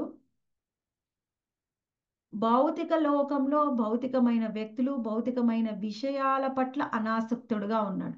ఇప్పటి వరకు భౌతికమైన విషయాల పట్ల ఆసక్తుడుగా ఉన్నాడా అంటే ఆసక్తి లేకపోయినప్పటికీ ఆసక్తి ఉన్నట్లుగా ఆయన ప్రవర్తించారు. ఎందుకంటే ఇప్పుడు అసలు పూర్తిగా వైరాగిగా ఉంటే ఆయన అన్ని వివాహం చేసుకొని అంతమంది భార్యలతో జీవితాన్ని గడిపి మళ్ళీ ఆయన ప్రతి ఒక్క భార్యతోని కూడా 10 మంది సంతానం, ఒక 10 మంది పుత్రులు ఒక పుత్రికని ఎలా కన్నాడు? అంటే ఒక సాధారణమైన గృహస్థుడిగా ఎలా ఉండాలో ఇప్పటి వరకు చూపించారు. ఇక ముందు ఆ విధంగా కాకుండా ఒక స్వయంగా ఏ సమయంలో అయితే మనకు 50 ఏళ్ళు వచ్చిన తర్వాత వాళ్ళు పూర్తిగా గృహస్థ జీవితం నుంచి విరమించి ఇంకా వాళ్ళకు వైరాగ్యాన్ని ప్రదర్శించాలి, తర్వాత వానప్రస్థం సన్యాసం అని చెప్తారు. ఆ స్టేజ్లో ఎలా ఉండాలో అది చూపిస్తున్నారనమాట. ఇప్పుడు స్వయంగా భగవంతుడి యొక్క న్యూనమైన ప్రకృతి, భౌతికమైన జగత్తు మీద ఆయన ఆసక్తిని వదిలేశాడు. కానీ ఆధ్యాత్మికమైన ప్రకృతి, ఆయన యొక్క ఆంతరంగిక శక్తి మీద ఆయన ఎప్పుడు కూడా దాని నుంచి విడిగా లేడు. దాని మీద ఆయన ఆసక్తి కలిగి ఉన్నాడు. అది పూర్తిగా దివ్యమైనది. అది ఆయన ఎప్పుడు కూడా నిత్యము ఆనందమయము. భగవంతుడు ఎప్పుడు నిత్యుడు ఆనందమయుడు. ఆయన లోపలనే ఉంది ఆనందం అనేది, ఆయన యొక్క ఆంతరంగిక శక్తి. దాన్ని విడిచి ఆయన ఎప్పుడు కూడా దూరంగా వెళ్ళలేదు. అటువంటి ఈ భౌతికమైన శక్తి ఏమో మాయాశక్తి, ఇది అపరాశక్తి. కానీ భగవంతుడి యొక్క ఆంతరంగిక శక్తి అది పరాశక్తి. ఆ పరాశక్తి అనేది ఎప్పుడు కూడా భగవంతుడికి అన్యంగా లేదు, భగవంతుడితో ఎప్పుడు కూడా కలిసే ఉంటుంది. ఆధ్యాత్మిక గోలోకధామంలో ఆయనతో కలిసే ఉంటుంది, ఆయన విష్ణుధామంలో వైకుంఠ లోకంలో ఉన్న ఆయనతో కలిసే ఉంటుంది. అటువంటి పరాశక్తి ఆయన ఎప్పుడు కూడా ఆయన్ని విడిచిపెట్టదు. ఆమె గురించి మనకి వివరిస్తూ ఉన్నారు. ఎప్పుడు కూడా భగవంతుడు ఎలా ఆనంద రూపంలో ఉంటాడంటే ఆనంద చిన్మయ రస ప్రతిభావితాభి తాభిర్య ఏవ నిజరూప తయా కలాభి. ఆ శ్లోకంలో మనకు ఏం వివరిస్తున్నారంటే భగవంతుడు ఎప్పుడు కూడా దివ్యమైన రసానందాన్ని అనుభవిస్తూనే ఉంటాడు. వైరాగ్యం అంటే భౌతికమైన విషయాల పట్ల ఆసక్తి ఉండదు, అనాసక్తి ఉండాలి, ఆధ్యాత్మికమైన విషయాల పట్ల కాదు. అంటే అన్ని వైరాగ్యాలను విడిచిపెట్టడం అదే మనం చెప్పేది. మాయావాదులకి మనకు అదే వ్యత్యాసం అనమాట. వాళ్ళేమో అన్నీ విడిచిపెట్టమని చెప్తారు, మనమేమో భౌతికమైన విడిచిపెట్టండి, ఆధ్యాత్మికమైనవి కృష్ణపరమైనవి పట్టుకోండి. మనకు ఆసక్తి విడిచిపెట్టమన్నాం కదా అని ప్రసాదంలో మంచిగా ఇప్పుడు జన్మాష్టమి ఉంది, జన్మాష్టమి తర్వాత నెక్స్ట్ ప్రభుపాద అపీరెన్స్ డే రోజు టెంపుల్లో మంచిగా ఫీస్ట్ పెడతారు. ఆ ఫీస్ట్ తినవద్దని ఎవరు చెప్పలేదు. ఫీస్ట్లో ఏం పెట్టినా కానీ అది ఆస్వాదించవచ్చు, మీకు నచ్చితే వెళ్ళి మళ్ళీ వేయించుకొని తినవచ్చు. అదేమీ ఆసక్తి చూపించడం అని కాదు. ఎప్పుడైనా ఒకసారి మనము వెళ్ళినప్పుడు తీసుకోవడము, ప్రసాదం తీసుకోవడంలో అది ఆసక్తి అనదు. అనవసరమైనవి బయట ఏది కనిపిస్తే అది తింటే అది ఆసక్తి, ఇది ఆసక్తి కాదు. ఈ వ్యత్యాసాన్ని మనం అర్థం చేసుకోవాలి. భగవంతుడు ఈ వ్యత్యాసాన్ని మనకు అర్థం చేయాలి అని చూస్తున్నారనమాట ఈ శ్లోకంలో. భగవంతుడి యొక్క మృదు స్వభావము, మందహాసము, ఆయన స్వభావము, ఆయనకు సంబంధించినవి అన్నీ కూడా దివ్యమే. ఆయన ఎప్పుడు కూడా ఆనందాన్ని ఆయనలోనే అనుభవిస్తూ ఉంటాడు, అది ఆధ్యాత్మిక ఆనందం. బయట ఉండేది భౌతికమైనలో ఉండేది అంతా కూడా భౌతికమైన ఆనందం. ఇక్కడ ఇంకేం చెప్తున్నారంటే చివరి లైన్లో ఆ సత్య పదార్థపు భౌతిక ఛాయ మాత్రము తాత్కాలిక ప్రాతినిధ్యమై ఉన్నది. సరి అయిన జ్ఞానంతో ప్రతి ఒక్కరూ దాని నుండి విడిపడవలసి ఉన్నది. ఇక్కడ పదార్థము సత్య పదార్థం అంటే ఏమిటి? అది ఆధ్యాత్మిక లోకము. దాని యొక్క భౌతిక ఛాయ ఏంటిది అంటే భౌతిక లోకము. భౌతిక లోకము తాత్కాలికమైనది, కానీ ఎవరికైతే జ్ఞానం ఉంటుందో వాళ్ళకి ఆధ్యాత్మిక లోకం భౌతిక లోకం మధ్య వ్యత్యాసం తెలుస్తుంది. వాళ్ళు దాని నుంచి విడిపోయి ఉంటారు. అది మనం నేర్చుకోవాల్సింది ఈ శ్లోకం నుంచి. ఆధ్యాత్మికం ఏమిటి, భౌతికం ఏమిటి, రెండింటి మధ్య వ్యత్యాసం తెలుసుకొని భౌతికమైన దాని నుంచి అనాసక్తి ఉండాలి, ఆధ్యాత్మికమైన దాని పట్ల ఆసక్తి ఉండాలి. ఆధ్యాత్మికము అంటే ఏమీ లేదండి, డెఫినేషన్ మనకి ఇంతకు ముందు శ్లోకంలో చెప్పారు. 18వ శ్లోకంలో మనకి ఆయన యొక్క భక్తులు చెప్తున్నారనమాట. 18 కాదు, అంతకు ముందు ఉన్న శ్లోకం 15వ శ్లోకంలో చెప్తున్నారనమాట. ఏమంటున్నారు వాళ్ళు? భగవంతుడికి ఏది ఇష్టమో అదే మాకు ఇష్టము, భగవంతుడికి ఇష్టం లేదు మాకు ఇష్టం లేదు. భగవంతుడి యొక్క చేతిలో పనిముట్టుగా ఉండడానికి ఆయన నిత్య పార్షదులకి ఆయన యొక్క సేవకులైనటువంటి దేవీ దేవతలు అందరికీ కూడా అది చాలా ఇష్టం అన్నమాట. అంటే ఏంటి? భగవంతుడికి ఏది ఇష్టమో అదే ఆధ్యాత్మికత, ఆయనకి ఇష్టం లేనిది ఆయనకు అన్యంగా ఉంది అదే భౌతికత. అదే శ్రీమద్ భాగవతము మనకి చతుశ్లోకి భాగవతంలో వివరిస్తారనమాట. ఒక శ్లోకంలో 2వ శ్లోకంలో ఏం చెప్తున్నారంటే అందులో భగవంతుడికి అన్యంగా ఉన్నది ఏదైనా సరే అది భగవంతుడు కాదు, దాని మీద అనాసక్తి పెంచుకోవాలి. భగవంతుడికి అన్యంగా ఉన్నది ఏంటిదో మనం అర్థం చేసుకోవాలి. ఆ మినిమం ఆ జ్ఞానం కనుక మనకి ఉంటే అప్పుడు మనకి తెలుస్తుంది దేని మీద మనకు ఆసక్తి ఉండాలి, దేని మీద ఉండకూడదు అని. ఇది నేను పదే పదే చెప్తున్నాను. చెప్పడం వల్ల మీకు అర్థం కావచ్చు, కొంతమందికి మళ్ళీ అదే చెప్తుంది అనిపించవచ్చు. కానీ ఎవరికైతే భక్తిలో ఇంకా పురోగతి చెందాలి అనుకుంటున్నారో, సీరియస్ అవ్వాలనుకుంటున్నారో వాళ్ళందరికీ ఇలాంటి ఇన్స్ట్రక్షన్స్ చాలా ఇంపార్టెంట్ అనమాట. ప్రభుపాల వారు కృష్ణ భగవానుడి యొక్క జీవితం ద్వారా మనకి తెలియజేయాలి అనుకుంటున్నారు. ప్రభుపాల వారి పర్పోర్ట్స్లో మనం శ్రద్ధగా చదివితే సాధారణ భక్తుడి నుంచి ఉత్తమ భక్తుడు, విశుద్ధ భక్తుడు, ప్రేమ స్థాయి వరకు వెళ్ళాలి అంటే ఒక భక్తుడు ఏ విధమైన నియమ నిబంధనల్ని పాటించాలి అనేది ఆయన యొక్క భాష్యాల్లో అంతర్లీనంగా ఉంటాయి. మనం శ్రద్ధగా అర్థం చేసుకుంటే అర్థమవుతాయి. మనము ఇది నిజ జీవితంలో చేసుకోవాల్సిన అభ్యాసం అన్నమాట. ఇది నిజ జీవితంలో మనం అభ్యాసం చేసుకుంటేనే అప్పుడే పురోగతి చెందేది. ఇప్పటి వరకు మనం ఏం చేస్తున్నాం అంటే తత్వపరంగా తెలుసుకుంటున్నాం. నిజ జీవిత అభ్యాసం అనేది చాలా కఠినమైనది. ఇది మనం ఒక్కొక్కటి మన జీవితంలో అప్లై చేసుకుంటే అప్పుడే మనం భక్తిలో పురోగతి చెందేది. ఏది భౌతికత, ఏది ఆధ్యాత్మికత, ఏది కృష్ణుడికి సంబంధించినది, ఏది కృష్ణుడికి అన్యంగా ఉంది, అది తెలుసుకొని దాని నుంచి ఎవరైతే అనాసక్తి పెంచుకుంటారో వాళ్ళు కృష్ణుడికి ఇంకా త్వరగా దగ్గర కాగలరు. ఓకే మాధవ్, ఈ శ్లోకంలో ఏమన్నా సందేహం అనిపించిందా మీకు? 20 శ్లోకాలు.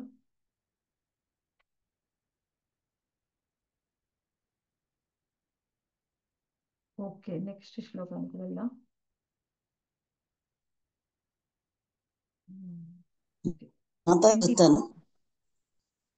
మాతో చదువుతారా? మీ శ్లోకం చదవనా మీరు చదువుతారా?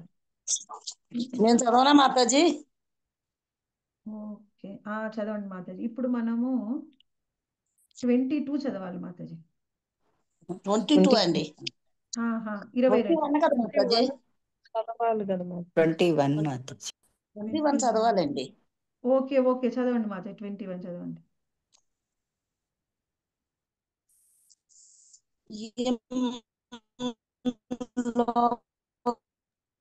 మాతాజీ హరే కృష్ణ. మాతాజీ సిగ్నల్ సరిగ్గా లేదు మాతాజీ. హరే కృష్ణ మంగతయారు మాతాజీ, మీ సిగ్నల్ సరిగ్గా లేదు. రేమే క్షణదయా దత్త తను విశేషముగా యదుశీల సాంగత్యమున నేను రాత్రి అలతో మధుర ప్రేమ భావం అనుభవించింది. హరే కృష్ణ మాతాజీ. ఈ లోకమునందు మరియు ఇతర లోకములందు భగవానుడు తన లీలల ఆనందమును కొనెను. ముఖ్యంగా యదువంశీయుల సాంగత్యంలో రాత్రి యందు విశ్రాంతి సమయమున ఆ దేవదేవుడు స్త్రీరత్నములతో మధుర ప్రేమ భావనమును అనుభవించెను.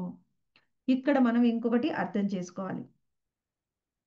అంటే శ్రీకృష్ణ భగవానుడు ఈ భౌతిక లోకంలోకి వచ్చినప్పుడు ఆయన విశుద్ధ భక్తులతో కలిసి వచ్చారు. కలిసి వచ్చి ఆయన ఇక్కడ ఎన్నో లీలల్ని చేశారు వాళ్ళతో కలిసి. ఆ లీలలలో ఆయన ఎంతో ఆనందాన్ని కూడా పొందారు. ఇక్కడ అర్థం చేసుకోవాలంటే ఏదైనా భౌతికమైన ఏదైనా బయటి వ్యక్తులు విషయాల పట్ల భగవంతుడికి ఆనందం కలుగుతుందా? లేకపోతే ఆయనకు ఆనందం కలగదా? అంటే ఆయనకు కలుగుతుంది ఆనందం.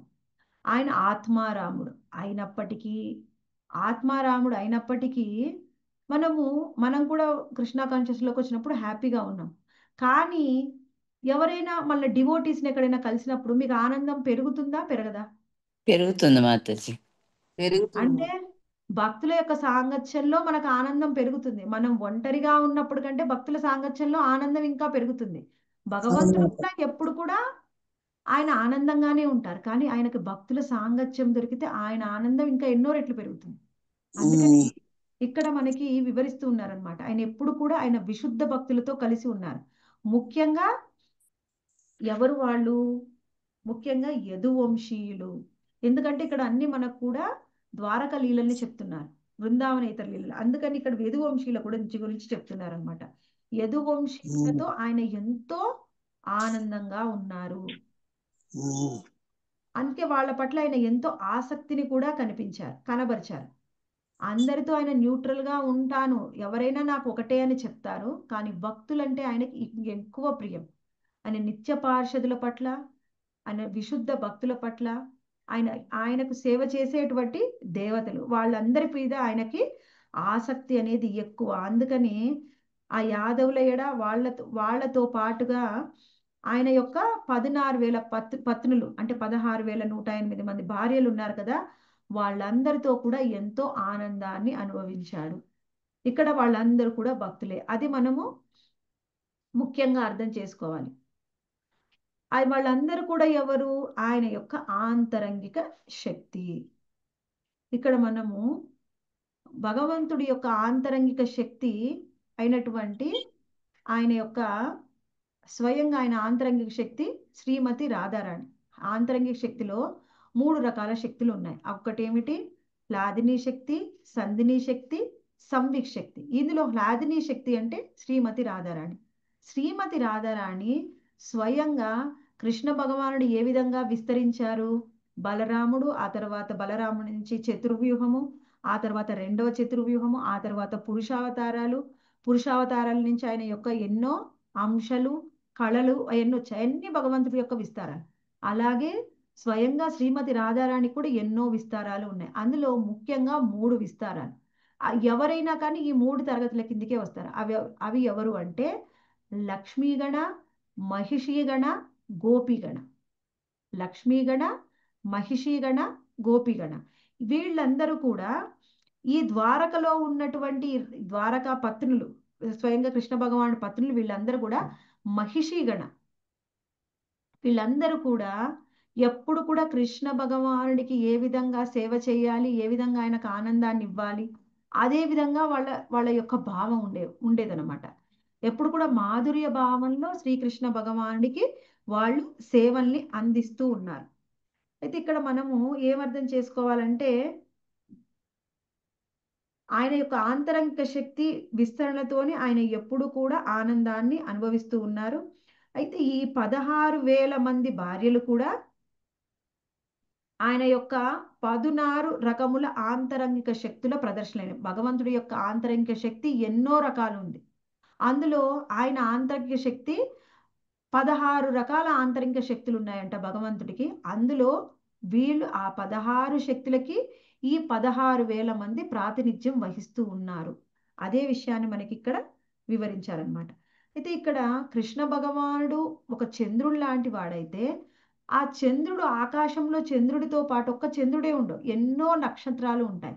ఆ నక్షత్రాల వల్ల మొత్తం ఆకాశానికి చంద్రుడికి కూడా ఇంకా తేజస్సు పెరుగుతుందన్నమాట. అలాగే కృష్ణ భగవానుడు చంద్రుడైతే ఈ 16,000 మంది ఆయన భార్యలు కూడా నక్షత్రాలు అలాంటి వాళ్ళు అని చెప్తున్నారు అనమాట. అయితే ఆయన గృహస్థ జీవితం ఎలా సాగింది అని మనకి 22వ శ్లోకంలో వివరిస్తూ ఉన్నారు. నెక్స్ట్ తస్వైవం రమమాణస్య సంవత్సరగణాన్ బహూన్ గృహమేదేషు యోగేషు విరాగ సమజాయత. శారదామాత చదవండి. హరే కృష్ణ. శారదామాతజీ చదవనా మాత చెప్పుకొని చదవండి మాత. శిరీష మాత. ఆ విధముగా భగవానుడు పెక్కు సంవత్సరములు హరే కృష్ణ మాతాజీ. సరే కలిగి ఉండెను. కాని అశాశ్వతమగు మైదున సుఖము పట్ల అతని వైరాగ్యము అంత్యమున పూర్ణముగా వ్యక్తమయ్యెను. హరే కృష్ణ. హరే కృష్ణ. ఇక్కడ ఏమంటున్నారంటే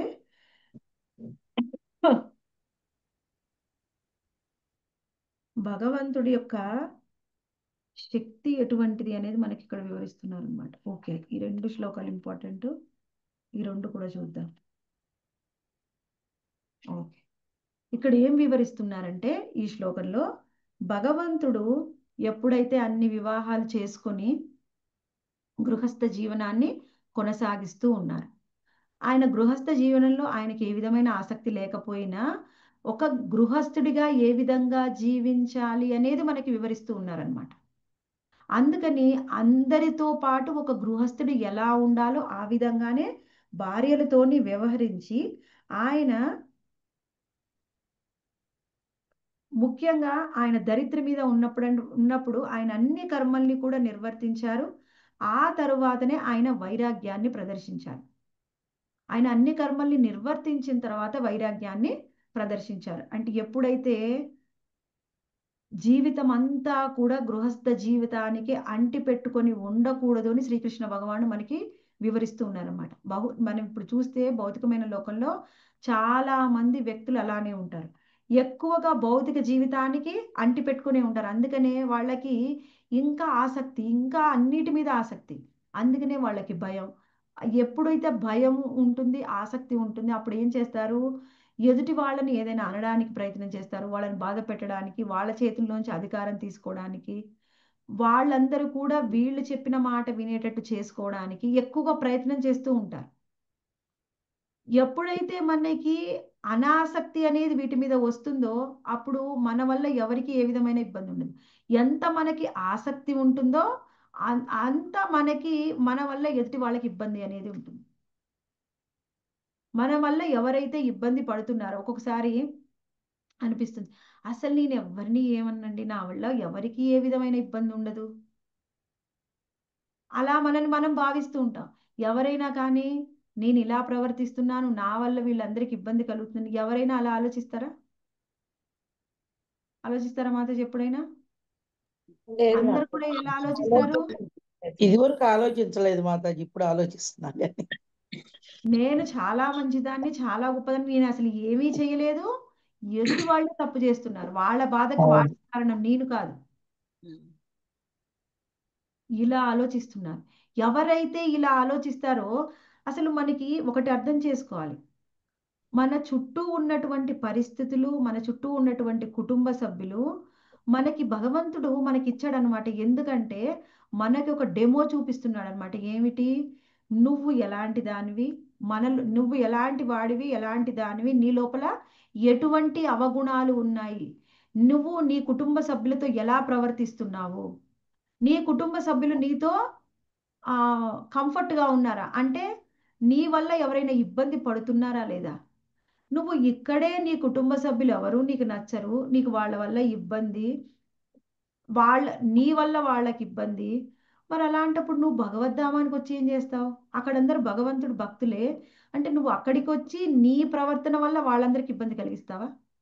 అంటే భగవంతుడి యొక్క భక్తులకి ఇబ్బంది కలిగించేటట్టయితే భగవంతుడు మనం భగవద్ధామానికి తీసుకుని వెళ్తాడా? వెళ్ళాడు మాతాజీ. మనం ఒకటి అర్థం చేసుకోవాలి, మనం ప్రతి నిమిషం మనకి డెమో అన్నమాట. కృష్ణుడు మనకి అలాంటి పరిస్థితులు ఇస్తూ ఉంటాడు. కొన్నిసార్లు అనిపిస్తుంది మన పక్కన ఎవ్వరు లేరు, మనం కుటుంబంలో ఉన్నప్పుడు మనకి బయట వ్యక్తులు ఎవరు కనపడట్లేదు, మనమేమో మన పనులు మనం చేసుకుంటూ ఉన్నా అందరూ మనం మాట్లాడారు, అసలు నేను ఎంత గొప్పదాన్నో, నాకు ఎవరితో సమస్య లేదు, నాకు ఏ విధమైన సమస్య లేదు, నేను శాంతమూర్తిని అనిపిస్తుంది. అప్పుడు కృష్ణుడు ఏం చేస్తాడంటే ఒక చిన్న జలక్ మన ఇంటికి ఎవరినో పంపిస్తాడు, లేకపోతే మననే ఎవరింటికో పంపిస్తాడు. అప్పుడు మనకి అర్థమవుతుంది అనమాట, మనం ఏం చేయట్లేదు, ఎదుటి వాళ్ళు ప్రవర్తిస్తున్నారు అంటే నీకు దానివల్ల నువ్వు నచ్చట్లేదు, నీకు ఇమడలేకపోతున్నావు, నీకు కోపం వస్తుంది. అంటే ఏమిటి? భగవద్ధామానికి వెళ్ళిన తర్వాత కూడా అక్కడ భక్తులు ఏవైనా చేస్తే నువ్వు ఈ విధంగానే ప్రవర్తిస్తావు. అంటే నువ్వు భగవద్ధామానికి ఎలిజిబుల్ కాదు. ఎలిజిబుల్ మాతాజీ? అలాంటి వాళ్ళని తీసుకొని పెట్టాలి అక్కడ? కాదు మాతాజీ. అంటే అక్కడ కాదు. ఉన్న వాతావరణాన్ని మన వల్ల పాడు చేయాలా కృష్ణుడు? చెయ్యరు. మనం ప్రతి క్షణం ఏంటి, మనం ఇన్ని రోజులు ఏం చేస్తున్నాం? భగవద్గీత చదువుతున్నాం, ఫిలాసఫీ అర్థం చేసుకుంటున్నాం, అయిపోయింది. చాలా బాగుంది, చాలా బాగుంది మాత. కృష్ణుడు బాగా చెప్పాడు, ప్రభుపాల వారు ఇంకా బాగా చెప్పారు. మనం ఎన్ని అనుసరిస్తున్నాం ఇందులో మన నిజ జీవితంలో? ఎప్పుడైతే అనుసరిస్తామో ఇవన్నీ, అప్పుడు మనకు ఒక్కొక్క సమస్య అనేది మొదలవుతుంది. అన్ని సమస్యల్ని అధిగమించి మన చుట్టూ ఉన్న వాళ్ళు ఎలా ఉన్నా, ఎటువంటి వ్యక్తులైనా, మంచి వాళ్ళైనా చెడ్డవాళ్ళైనా, వాళ్ళతో మనం ఎలా ప్రవర్తిస్తున్నాం, ఇప్పుడు మనతో మనం వాళ్ళని ఏమనట్లేదు, అన్ని అణుచుకొని ఉంటున్నాం. కానీ లోపల మనం కుమిలిపోతున్నాం, మనకు కోపం వస్తుంది, బాధ అనిపిస్తుంది. అంటే ఏమిటి? ఓకే, వేరే వాళ్ళు నువ్వు ఎలా ఉన్నా నువ్వు రిసీవ్ చేసుకోలేవన్నమాట. ఎవరు ఏం చేసినా అన్ని నీ మీదనే ప్రభావం చూపిస్తాయి. నీకు కోపం వస్తుంది, బాధ అనిపిస్తుంది, లోపల కుళ్ళిపోతావు, జపం చేస్తుంటే అదే గుర్తు తెచ్చుకుంటావు. మరి అలాంటి వాళ్ళు భగవద్ధామానికి ఎలిజిబులా? నో మాతాజీ. కాదు మాతాజీ. అంటే ఇప్పుడు మనని మనం చెక్ చేసుకోవాలి. మనకు అనిపిస్తుంది ఒక్కొక్కసారి, మనంత శుద్ధ భక్తులు ఎవరూ లేరు, నేను అన్ని చేస్తున్నాను మాతాజీ, అసలు నేను చెయ్యింది ఒక్కటి కూడా లేదు, అన్ని చేసేస్తున్నాను, మీరు చెప్పినవన్నీ చేస్తున్నాను మాతాజీ. అప్పుడు మనకి ఇప్పుడు అనమాట, అప్పుడు ఏంటి, మనం చెక్ చేసుకుంటే మనకు అర్థం అవుతుంది, నేను ఏ స్థాయిలో ఉన్నాను, నేను ఎక్కడ ఉన్నాను, మన స్థాయి ఏమిటి. ఇవన్నీ ఇప్పుడు ఇక్కడ ఎందుకు చెప్తున్నారు కృష్ణ భగవానుడు మనకి జీవితం నుంచి ఎన్ని మనకి ఎందుకు నేర్పిస్తున్నారంటే, కృష్ణుడు ఎంత గొప్పవాడో చెప్పొచ్చు కదా, ఆయన కుటుంబ సభ్యులతో ఎలా ఉన్నాడు, ఏం చేశాడు, ఎందుకు చెప్తున్నారు? నువ్వు నీ జీవితంలో ఎలా ఉండాలి అనేది మనకు నేర్పిస్తున్నారు అన్నమాట. ఇక ఈ శ్లోకంలో ముఖ్యంగా మనకేమి వివరిస్తున్నారంటే, ఆయన యొక్క ఆంతరంగిక శక్తి అయినటువంటి శ్రీమతి రుక్మిణీదేవి, ఆయన యొక్క నిత్య అంశలు, ఆయన యొక్క రాధారాణి యొక్క అంశలైనటువంటి వీళ్ళందరూ మహిషిగణ, వీళ్ళందరి మీద ఆయనకి ఎప్పుడు కూడా ఆసక్తి ఉంది. ఆయన ఆసక్తి భౌతికమైన విషయాల పట్ల వదిలేశాడు. ఇక్కడ మనం ఒకటి అర్థం చేసుకోవాలి, ఆయన కుటుంబ సభ్యుల్ని ఆయన భగవద్ధామానికి వెళ్ళడానికంటే ముందు వాళ్ళల్లో వాళ్ళే కలహించుకొని మరణించేటట్టు చేశాడు. అప్పుడు కృష్ణుడు నిర్లిప్తంగా వెళ్ళి ఒక చెట్టు కింద కూర్చున్నాడు. ఆయన ఏం బాధపడలేదు, ఏడవలేదు, అయ్యే స్మరించుకోలేదు. అయ్యో ఏం జరిగిపోయిందో మనం ఆలోచిస్తాం. మన పిల్లలు ఎక్కడికి పోయినా, మనం ఏమైనా దూరం అయితే వాళ్ళకేమైందో మనకేమైందో, ఎప్పుడూ అదే ఆలోచన. వీలైతే ఇంకోసారి వెళ్ళి చూసొద్దాం. కృష్ణుడు ఏమి అదే అరిగిపోయింది, ఇలా అయిపోయింది, అలా అయిపోయింది, ఒక్కసారి వెళ్ళి చూసొస్తాను, వెళ్ళి చూసొచ్చాడు వెనక్కి వెళ్ళి? లేదు మాతాజీ. అంటే మనం ఆ విధంగా అలా అని కృష్ణుడికి ప్రేమ లేదా? ఉన్నది మాతాజీ. ప్రేమ ఉంది, కానీ ఆయన ఎలా ఉన్నాడు? మనకి ఎంత ప్రేమ ఉన్నా సరే మనం ఎలా ప్రవర్తిస్తున్నాం, ప్రతి ఒక్క సందర్భం. కృష్ణుడు మనకి జీవితంలో నాకు ఇన్ని కష్టాలు ఇస్తున్నాడు, ఇన్ని సమస్యలు ఇస్తున్నాడు, వాళ్ళు ఇలా ఉన్నారు, వీళ్ళు ఇలా ఉన్నారు, నేనెంత మంచిదాన్ని, నేనెంత గొప్పదాన్ని. మనకి ఎప్పుడు ఇదే ఆలోచన. మనకి ప్రతి ఒక్క సమస్య, ప్రతి ఒక్క సిచ్యువేషన్ మనకి క్రియేట్ చేస్తున్నాడు, మనకు అర్థం అయ్యేలా చెప్తున్నాడు, నువ్వు ఎలా ఉన్నావు, నిన్ను నువ్వు ఎలా మార్చుకోవాలి. మన ఎదుటి వాళ్ళు ఎలా ఉన్నారని అర్థం చేసుకోవడానికి కాదు. మనం ఏమైనా క్లాస్ విన్నా, ఏం చేసినా నేను గొప్పదాన్ని మాతాజీ, కానీ మా అత్తగారు మా ఆడబిడ్డ మంచిది కాదు, మీ అత్తగారు మీ ఆడబిడ్డ ఎలాంటి వాళ్ళైతే నీకెందుకు, నువ్వు కదా భగవద్ధామానికి వెళ్ళాలి. వాళ్ళు వెళ్ళకపోతే నీకేమన్నా అవసరం? ఆ కృష్ణుడేం వాళ్ళని పిలవట్లేదు, నిన్ను పిలుస్తున్నాడు, నువ్వు వెళ్ళాలనుకుంటున్నావు. అప్పుడు మనని మనం మార్చుకోవాలి. ఎప్పుడు కూడా మన ఫోకస్, ఏ క్లాస్ విన్నా, ఏం చేసినా ఎప్పుడు మన ఫోకస్ మన మీద ఉండాలి, ఎదుటి వాళ్ళ మీద కాదు. మనం ఏం ఆలోచిస్తాం, మాతయ్య మీరు చెప్పింది నిజమే, నేను అప్పుడు చూశాను, వాళ్ళైతే అలానే ఉన్నారు. వాళ్ళు ఎలా ఉండడం కాదు, నువ్వెలా ఉన్నావు, నీలో ఉందా ఈ అవగుణం? ఎప్పుడు కూడా మనం ఈ విధంగా ఆలోచించాలి. కృష్ణ భగవాన్ యొక్క జీవితంలో మనం అది తెలుసుకోవాలి. ఇంకా ఒక్క శ్లోకం చూసేసి మనం ఈరోజు క్లాస్ ముగిద్దాము, ఎందుకంటే దీనికి రిలేటెడ్ ఉంది మాతాజీ శ్లోకం, ఇది ఒక్కటి పూర్తి చేద్దాం. చదువుతారా మాతాజీ? చదువుతాను. 22 కదా మాతాజీ? 20 23. 23. హరే కృష్ణ. దైవాదినేషు మీరు చెప్పాక చదవను మాత చదివేసి. ఓకే, నేను చదువుతాను మాది.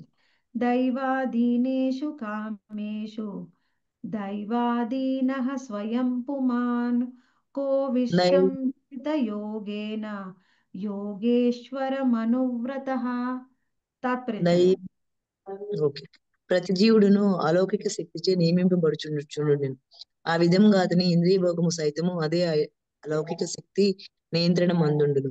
తత్కారణమున భక్తియుత సేవ నొనరించుచు భక్తుడైన వాడు మాత్రమే శ్రీకృష్ణుడు భగవాను దివ్యేంద్రియ కర్మలందు విశ్వాసం నుంచగలడు. హరే కృష్ణ మచితాన్ని. హరే కృష్ణ. ఇది ఒకటి శ్రద్ధగా వినండి. ఇక్కడ ఏం చెప్తున్నారంటే ప్రతి ఒక్కళ్ళు కూడా మనము ఏం అర్థం చేసుకోవాలి, ఎవరిని చూసినా అసలు ఎవరు భగవంతుడు ఎవరు భగవంతుడు కాదు అనేది మనం అర్థం చేసుకోవడానికి ఒక చిన్న కొలమానం అనేది చెప్తున్నారనమాట ఇక్కడ. ఇది మనము మన కొంచెం మినిమం లాజిక్ తోని అర్థం చేసుకున్నా మనకు అర్థమవుతుంది. ఇక్కడ ఏం చెప్తున్నారు, ప్రతి జీవుడును అలౌకిక శక్తిచే నియమించబడుచుండును. ఆ విధంగా అతని ఇంద్రియ భోగము సైతము అదే అలౌకిక శక్తి నియంత్రణమందుండును. తత్కారణమున భక్తియుత సేవను నరించుచు భక్తుడైన వాడు మాత్రమే శ్రీకృష్ణ భగవాని దివ్యేంద్రియ కర్మలయందు విశ్వాసం ఉంచగలడు. ఇక్కడ ఏం చెప్తున్నారు, ప్రతి జీవుణ్ణి కూడా ఒక అలౌకిక శక్తి అనేది నడిపిస్తుంది. దాని ప్రకారం అది ఎలా నడిపిస్తుందో అలానే నడుస్తాం మనం. మన జీవితం మన చేతుల్లో ఉండదు. మన జీవితంలో ఒక చిన్న ఇన్సిడెంట్ కూడా మన చేతుల్లో ఉండదు. ఎన్నోసార్లు మనకు అనిపిస్తుంది, ఎన్నోసార్లు బయటికి వెళ్ళాలి, టెంపుల్కే వెళ్ళాలి అనిపిస్తుంది. సడన్ గా ఏం జరుగుతుంది, ఎవరో కుటుంబ సభ్యులు వస్తారు, బంధువులు వస్తారు, లేకపోతే బోరున వర్షం కురుస్తుంది. మనకు బయటికి వెళ్ళాలి అని ఎన్నిసార్లు అనుకున్నా కొన్నిసార్లు బయటికే వెళ్ళలేం. ఇంకా అంత చిన్న విషయం మీదనే మన మీద మనకు కంట్రోల్ ఉండదు. ఇంకా పెద్ద పెద్ద విషయాల్లో మన మీద మనకు కంట్రోల్ ఉంటుందా? మన జీవితం మీద మనకు కంట్రోల్ ఉంటుందా? ఉండదు. ఉండదు మా. మాతాజీ. ఉండదు మాతాజీ, ఉండదు. మన ఏ ఒక్క విషయంలో కూడా మన జీవితం మీద మన చిన్న చిన్న పనుల మీద మనకు కంట్రోల్ ఉండదు. ఇంకా మన పూర్తి జీవితం మీద మన కంట్రోల్ ఖచ్చితంగా ఉండదు. ఇక్కడ అర్థం చేసుకోవాలి, ఎవరినైతే ఏదో ఒక శక్తి నడిపిస్తూ ఉందో వాళ్ళు భగవంతుడు కాదు. భగవంతుడి మీద ఏ శక్తి అనేది భగవంతుడిని నడిపించదు, ఆయనే భగవంతుడు. చూడండి, ఈ భౌతికమైన లోకంలో భగవంతుడు అని అనుకునే వాళ్ళు వాళ్ళ చేతుల్లోని ఏ విషయము ఉండదు. వాళ్ళు ఎప్పటికీ కూడా భగవంతుడు కాదు. వాళ్ళ చేతుల్లో వాళ్ళు ఏది చెయ్యాలి అనుకుంటారో అదే చేస్తారు, వాళ్ళే భగవంతుడు, ఆయనే భగవంతుడు. ఇక్కడ చూడండి, ఇక్కడ ఏమంటున్నారు, భగవత్ శక్తిచే జ్ఞానవంతుడైన వాడు మాత్రమే భగవత్ కర్మలు అలౌకిక శక్తిచే నియమించబడి ఇతరుల కర్మల నడుమ భేదమును అవగతం చేసుకొనగలడు. అలౌకిక శక్తి నడిపించే వాళ్ళు సాధారణమైన వ్యక్తులు. భగవంతుడి మీద ఏ శక్తి అనేది పనిచేయదు. ఆయనకి ఎప్పుడు ఏం చెయ్యాలి అనుకుంటే అది చేస్తాడు, ఆయనే భగవంతుడు. ఇక్కడ మనం ఇంకా అర్థం చేసుకోవాలి, ఇంద్రియ భోగమును ప్రకృతిగా పిలువబడు అలౌకిక శక్తిచే ఇక్కడ మనం అర్థం చేసుకోవాలి. అలౌకిక శక్తి అంటే ఏంటి, అది మన మీద ఎలా పనిచేస్తుంది? ఆ అలౌకిక శక్తి దైవీ మాయ ప్రకృతి. ఆ ప్రకృతి మనకి ఏం చేస్తుంది, ఎలా నియమిస్తుంది? మనం ఏం చేస్తాం ఆ ప్రకృతి మన మీద పనిచేయడం వల్ల? మనం దేనికోసం ఉపయోగిస్తాము అంటే ఇంద్రియ భోగం కోసం. ఇంద్రియ భోగం కోసమే మనం ప్రయత్నం చేస్తాం, అందుకోసమే మనం స్వతంత్రులుగా ఉండాలి అనుకుంటాం.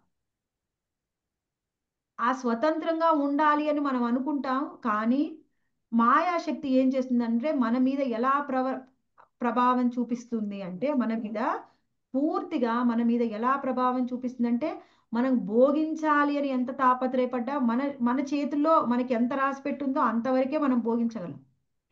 మనకి ఎంత కోరిక ఉన్నా మనం భోగించలేము. చూడవచ్చు కొన్నిసార్లు మనకి కొంతమంది ఇప్పుడు చూస్తే ఏదైనా ఒక స్టేట్లో అపోనెంట్ పార్టీస్ ఉంటాయి, ఎంతో కోరిక ఉంటుంది మేం గెలవాలని కోట్లు ఖర్చు పెట్టి ఎలక్షన్స్లో పోటీ చేసి ఓడిపోయి ఆస్తులన్నీ పోగొట్టుకునే వాళ్ళు ఉంటారు. అంటే నేను అధికారాన్ని పొందాలి, భోగించాలి అని అనుకుంటారు, కానీ వాళ్ళు భోగించలేరు. ఎవరికి రాసి పెట్టిందో వాళ్ళే గెలుస్తారు, లేని వాళ్ళు గెలవలేరు. ప్రతి ఒక్కడికి ఉంటుంది అందరూ నా మాటే వినాలి అని. కానీ ఎవరిది చెల్లట్లేదు. ఎవరికైతే ఎంత రాసి పెట్టుందో అంతవరకే, వాళ్ళ చేతుల్లో ఇంకా ఏది ఉండదన్నమాట. కానీ శ్రీకృష్ణ భగవానుడు అలా కాదు. ఆయన ఎవ్వరి నియంత్రణలో కూడా లేడు. ఇది మనం అర్థం చేసుకోవాలి. అది గోవర్ధన్ లీలలోనే మనకు అర్థమైపోతుంది. కృష్ణ భగవానుడు ఎవరి నియంత్రణలో కూడా లేడు. ఆయన ఏదనుకుంటే అది చేయగలడని. ఆయన ఎంత శక్తివంతుడు అంటే ఆయన ఇంద్రియాలు అన్నీ కూడా అవన్నీ కూడా ఆధ్యాత్మికం. ఆయన ఎంత శక్తివంతుడు అంటే ఏ ఇంద్రియంతో ఏ పనైనా చేయగలడు. కేవలము వినడం ద్వారానే ఆయన ఆస్వాదించగలడు. కొన్నిసార్లు మనం చెప్తూ ఉంటాం, మాతాజీ మేము ఎక్కడైనా బయట ఉన్నాం మాతాజీ, మరి మేము ఇప్పుడు భోగా ఆఫర్ చేయలేము అని అడుగుతూ ఉంటారు కొంతమంది. ఏం చేయాలంటే మాతాజీ భోగా ఆఫర్ చేయలేరు మీరు బయట ఉన్నప్పుడు, సరే మీ ఇంట్లో ఉన్న డీటీస్కి మీరు మానసికంగా ఆఫర్ చేయండి. మానసికంగా ఆఫర్ చేస్తే ఎలా తింటాడు? మనం పెడితే కదా తింటాడు. మీకు ఎవరికైనా నేను ఇంటికి పిలిచి భోజనానికి పిలిచి భోజనం టేబుల్ మీద ఖాళీగా పెట్టి నేను మీ ముందు ప్లేట్ వేశాను, మీకు పులిహోర పెట్టాను, దద్దోజనం పెట్టాను, పొంగల్ పెట్టాను అంటే మీకు కడుపు నిండుతుందా మాతాజీ? నిండదు మాతాజీ. హరే కృష్ణ. భగవానుడు కాబట్టి కృష్ణుడికి ఎలా నిండుతుంది? భగవంతుడు కదా మరి. మనం మనం స్థూలంగా తీసుకొని నోట్లో పెట్టుకొని తింటే ఆ స్థూలమైన పదార్థమే మనకు ఆకలిని తీరుస్తుంది. కానీ భగవంతుడికి అలాగా సూక్ష్మమైనది కూడా ఆయన సంతృప్తి పడగలడు. సూక్ష్మమైన దాంతో కూడా సంతృప్తి పడగలడు. స్థూలమైనది అవసరం లేదు భగవంతుడికి. అందుకనే శ్రవణం ద్వారా మనం చెప్పడం ద్వారా విని కూడా ఆయన భోగా స్వీకరించగలడు. కేవలం చూపు ద్వారా కూడా ఆయన పత్రులకి సంతానాన్ని ఇవ్వగలడు. ఇక్కడ ఆయన మైదున భోగంలో పాల్గొన్నాడు అంటే కేవలం భౌతికమైన విధానం ద్వారానే, భౌతికమైన లోకంలో ఇక మానవులు కానీ జంతువులు కానీ ఏ విధంగా పిల్లల్ని కంటాయి అలానే అనుకోకూడదు. ఆయన ఏ ఇంద్రియంతో అయినా ఏ పనైనా చేయగలడు. కేవలం చూపు ద్వారా ఆయన తన భార్యలకు సంతానాన్ని ఇవ్వగలడు. ఆయన ఇది విన్నప్పుడు ఏమనిపిస్తుందంటే కొంతమంది ఆశ్చర్యంగా, కొంతమందికి అతిశయోక్తిగా అనిపించి అసలు అలా ఎలా జరుగుతుందండి, మీరు ఏది పడితే అది చెప్తారు, వాళ్ళు రాస్తా ఉంటారు మీరు చెప్తూ ఉంటారు అంటే వాళ్ళకి అపనమ్మకం. ఎందుకంటే వాళ్ళు నమ్మలేరు భగవంతుడు అలా చేయగలడు అని. వాళ్ళకి అసూయ. అలా ఎలా చేస్తారు, అసలు అట్లా సాధ్యం అవదు. సాధ్యం అవుతుంది, భగవంతుడు చెయ్యగలడు. మరి భగవంతుడి యొక్క ఈ లీలల్ని కొంతమందికి ఏమో నమ్ముతున్నారు, కొంతమందికి అర్థమవుతుంది, కొంతమందికి నమ్మరు, అర్థం కాదు. ఎందుకండి? ఎవరికైతే భగవంతుడికి కృప ఉందో వాళ్ళకి అర్థమవుతుంది, ఎవరికైతే కృప లేదో వాళ్ళకి అర్థమవుతుంది. భక్తులకి భగవంతుడి యొక్క ఎంత గొప్ప రహస్యాలైనా ఎంత గొప్ప తత్వమైనా అర్థం చేసుకోగలరు. కొంతమందికి ఎంత చిన్న చెప్పినా అర్థం కాదు. అందుకే మీరు కృష్ణా కాన్షియస్లోకి వచ్చిన కొత్తలో క్లాస్ వింటే మాకు అర్థం కావట్లేదండి అంటారు. కొన్ని రోజులు వినండి మాతాజీ, అప్పుడు మీకు అర్థం అవుతుంది. ఎలా అర్థం అవుతుంది? మన జ్ఞానం పెరుగుతుంది, మన అనర్థాలు తగ్గిపోతాయి, అందుకని అర్థం అవుతాయి. భగవంతుడిని అర్థం చేసుకోవాలి అంటే ఎంత మూలతత్వమైన ఎంత నిగూఢమైన జ్ఞానమైనా మన యొక్క స్థాయిని బట్టి మనకు ఆయన గురించి మనకు అర్థం అవుతుంది. మన స్థాయి ఎంత తక్కువ ఉంటే మనకు అంత తక్కువ అర్థం అవుతుంది. మన స్థాయి పెరుగుతున్నా కొద్ది. ఎందులో స్థాయి అంటే ఏమిటి మాతాజీ? గొప్పవాళ్ళు అయ్యామా, కొమ్ములు వచ్చాయా? కొమ్ములు వస్తే గొప్పవాళ్ళైనాం కాదు, కొమ్ములు పోతే గొప్పవాళ్ళమైనట్టు. అర్హత. అర్హత అంటే ఏంటి? భౌతికమైన లోకంలో ఏంటి అర్హత అంటే కొమ్ములు వస్తాయి. కానీ ఆధ్యాత్మికమైన లోకంలో ఏం చేయాలి? ఆధ్యాత్మికమైన సాధన భక్తి యోగంలో కొమ్ములు పోవాలి. ఇంకా నీకున్నాయా అంటే నువ్వు ఇంకా స్టార్టింగ్ స్టెప్ లోనే ఉన్నావు అనమాట. మనకి ఎంత వినయం వచ్చింది, ఈమెకున్నాయన్నీ పోయాయి, ఇప్పుడు పూర్తి ఒక్కటి కూడా లేదు, కనిపించట్లేదు. అప్పుడు మన స్థాయి పెరిగినప్పుడు అప్పుడు భగవంతుడి యొక్క జ్ఞానం మనకు అర్థం అవుతుంది. ఇది చాలా ముఖ్యం. అందుకనే కృష్ణుడిని అర్థం చేసుకోవడం అంత ఈజీ కాదు. అందుకనే బయట మనం చూస్తే కృష్ణుడిని చాలా మంది విమర్శిస్తూ ఉంటారు. ఎందుకంటే అజ్ఞానులు. కృష్ణుడిని అర్థం చేసుకోవడం వాళ్ళకు సాధ్యమా? వాళ్ళకి కృష్ణ కృప ఉండాలి కదా. అవునండి. కృష్ణ కృప లేకుండా కృష్ణుడిని ఎక్కడ అర్థం చేసుకుంటారు వాళ్ళు? అందుకనే విమర్శిస్తూ ఉంటారు. ఎవరైతే కృష్ణుడిని విమర్శిస్తారో వాళ్ళ అజ్ఞానులు, వాళ్ళ మీద మనము అసలు దయ చూపించాలి యాక్చువల్గా.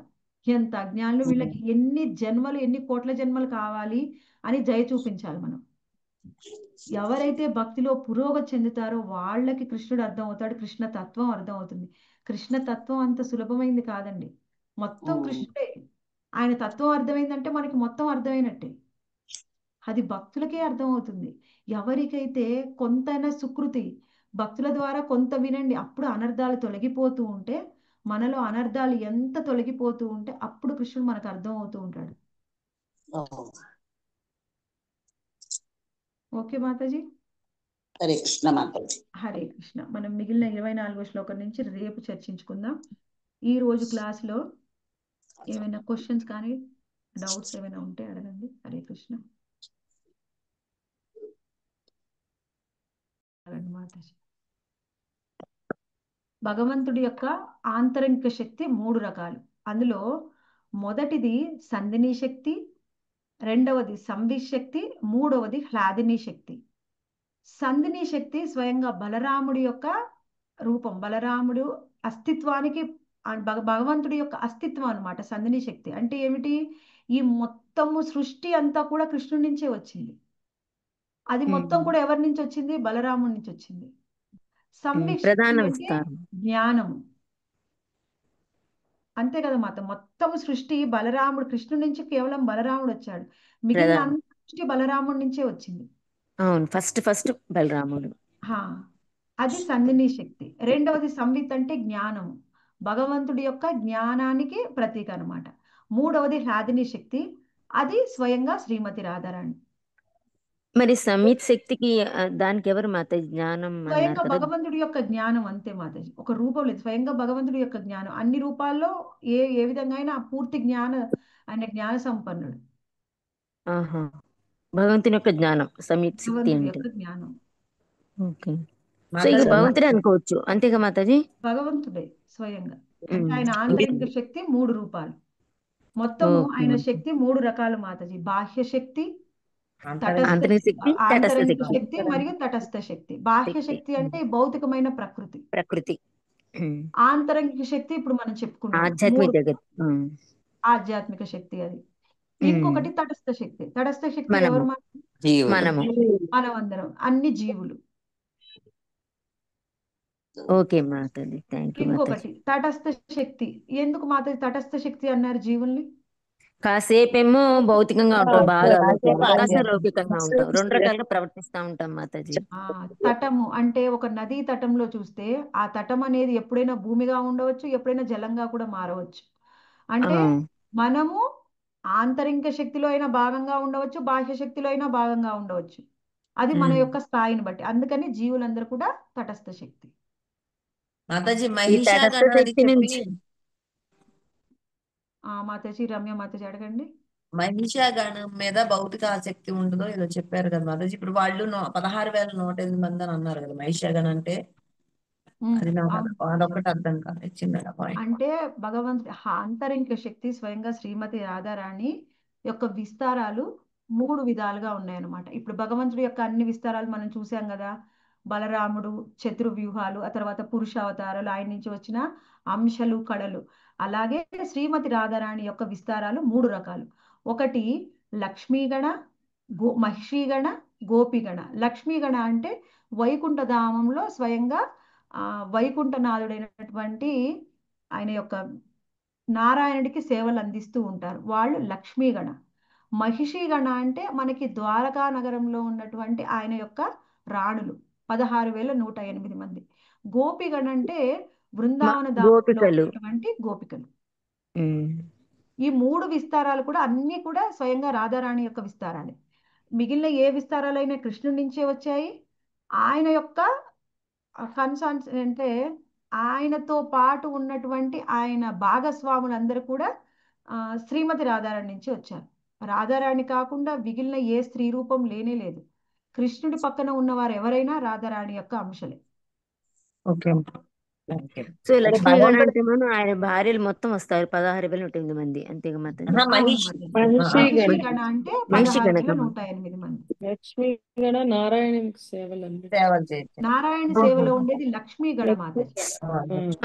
ఓకే ఓకే మాతాజీ. Okay, thank you. ఇప్పుడు భగవంతుడికి ఎట్లా అయితే విస్తారాలు ఉంటాయి అట్లా రాధారాణి మాతకి ఇట్లా విస్తారాలు 3. అవును అవును మాతాజీ. ఓకే, అంటే వాటిని అవతారాలు అంటాం, వీటిని విస్తారాలు అంటాం అంతే. అందుకనే కృష్ణుడు గోపికలతో అంతమందితో ఉన్నా, మహిషిగణ అంతమంది భార్యలున్నా అందరూ రాధారాణి. అందుకని ఆయనకి అందులో ఏ దోషం లేదు. ఎవరికైతే ఈ తత్వం తెలీదో కృష్ణుడు వేరే వాళ్ళతో ఎందుకున్నాడు, అంతమంది భార్యలు ఎందుకు, అంతమంది గోపికలు ఎందుకని విమర్శిస్తూ ఉంటారు. కానీ అందరూ రాధారాణి నుంచే వచ్చారు. రాధారాణి ఎవరి నుంచి వచ్చింది? కృష్ణుడి నుంచే వచ్చింది. ఆయన యొక్క అవును అంతరంగ. మాతాజీ. అందుకని కృష్ణుడికి అసలు వాళ్ళకి వ్యత్యాసమే లేదు.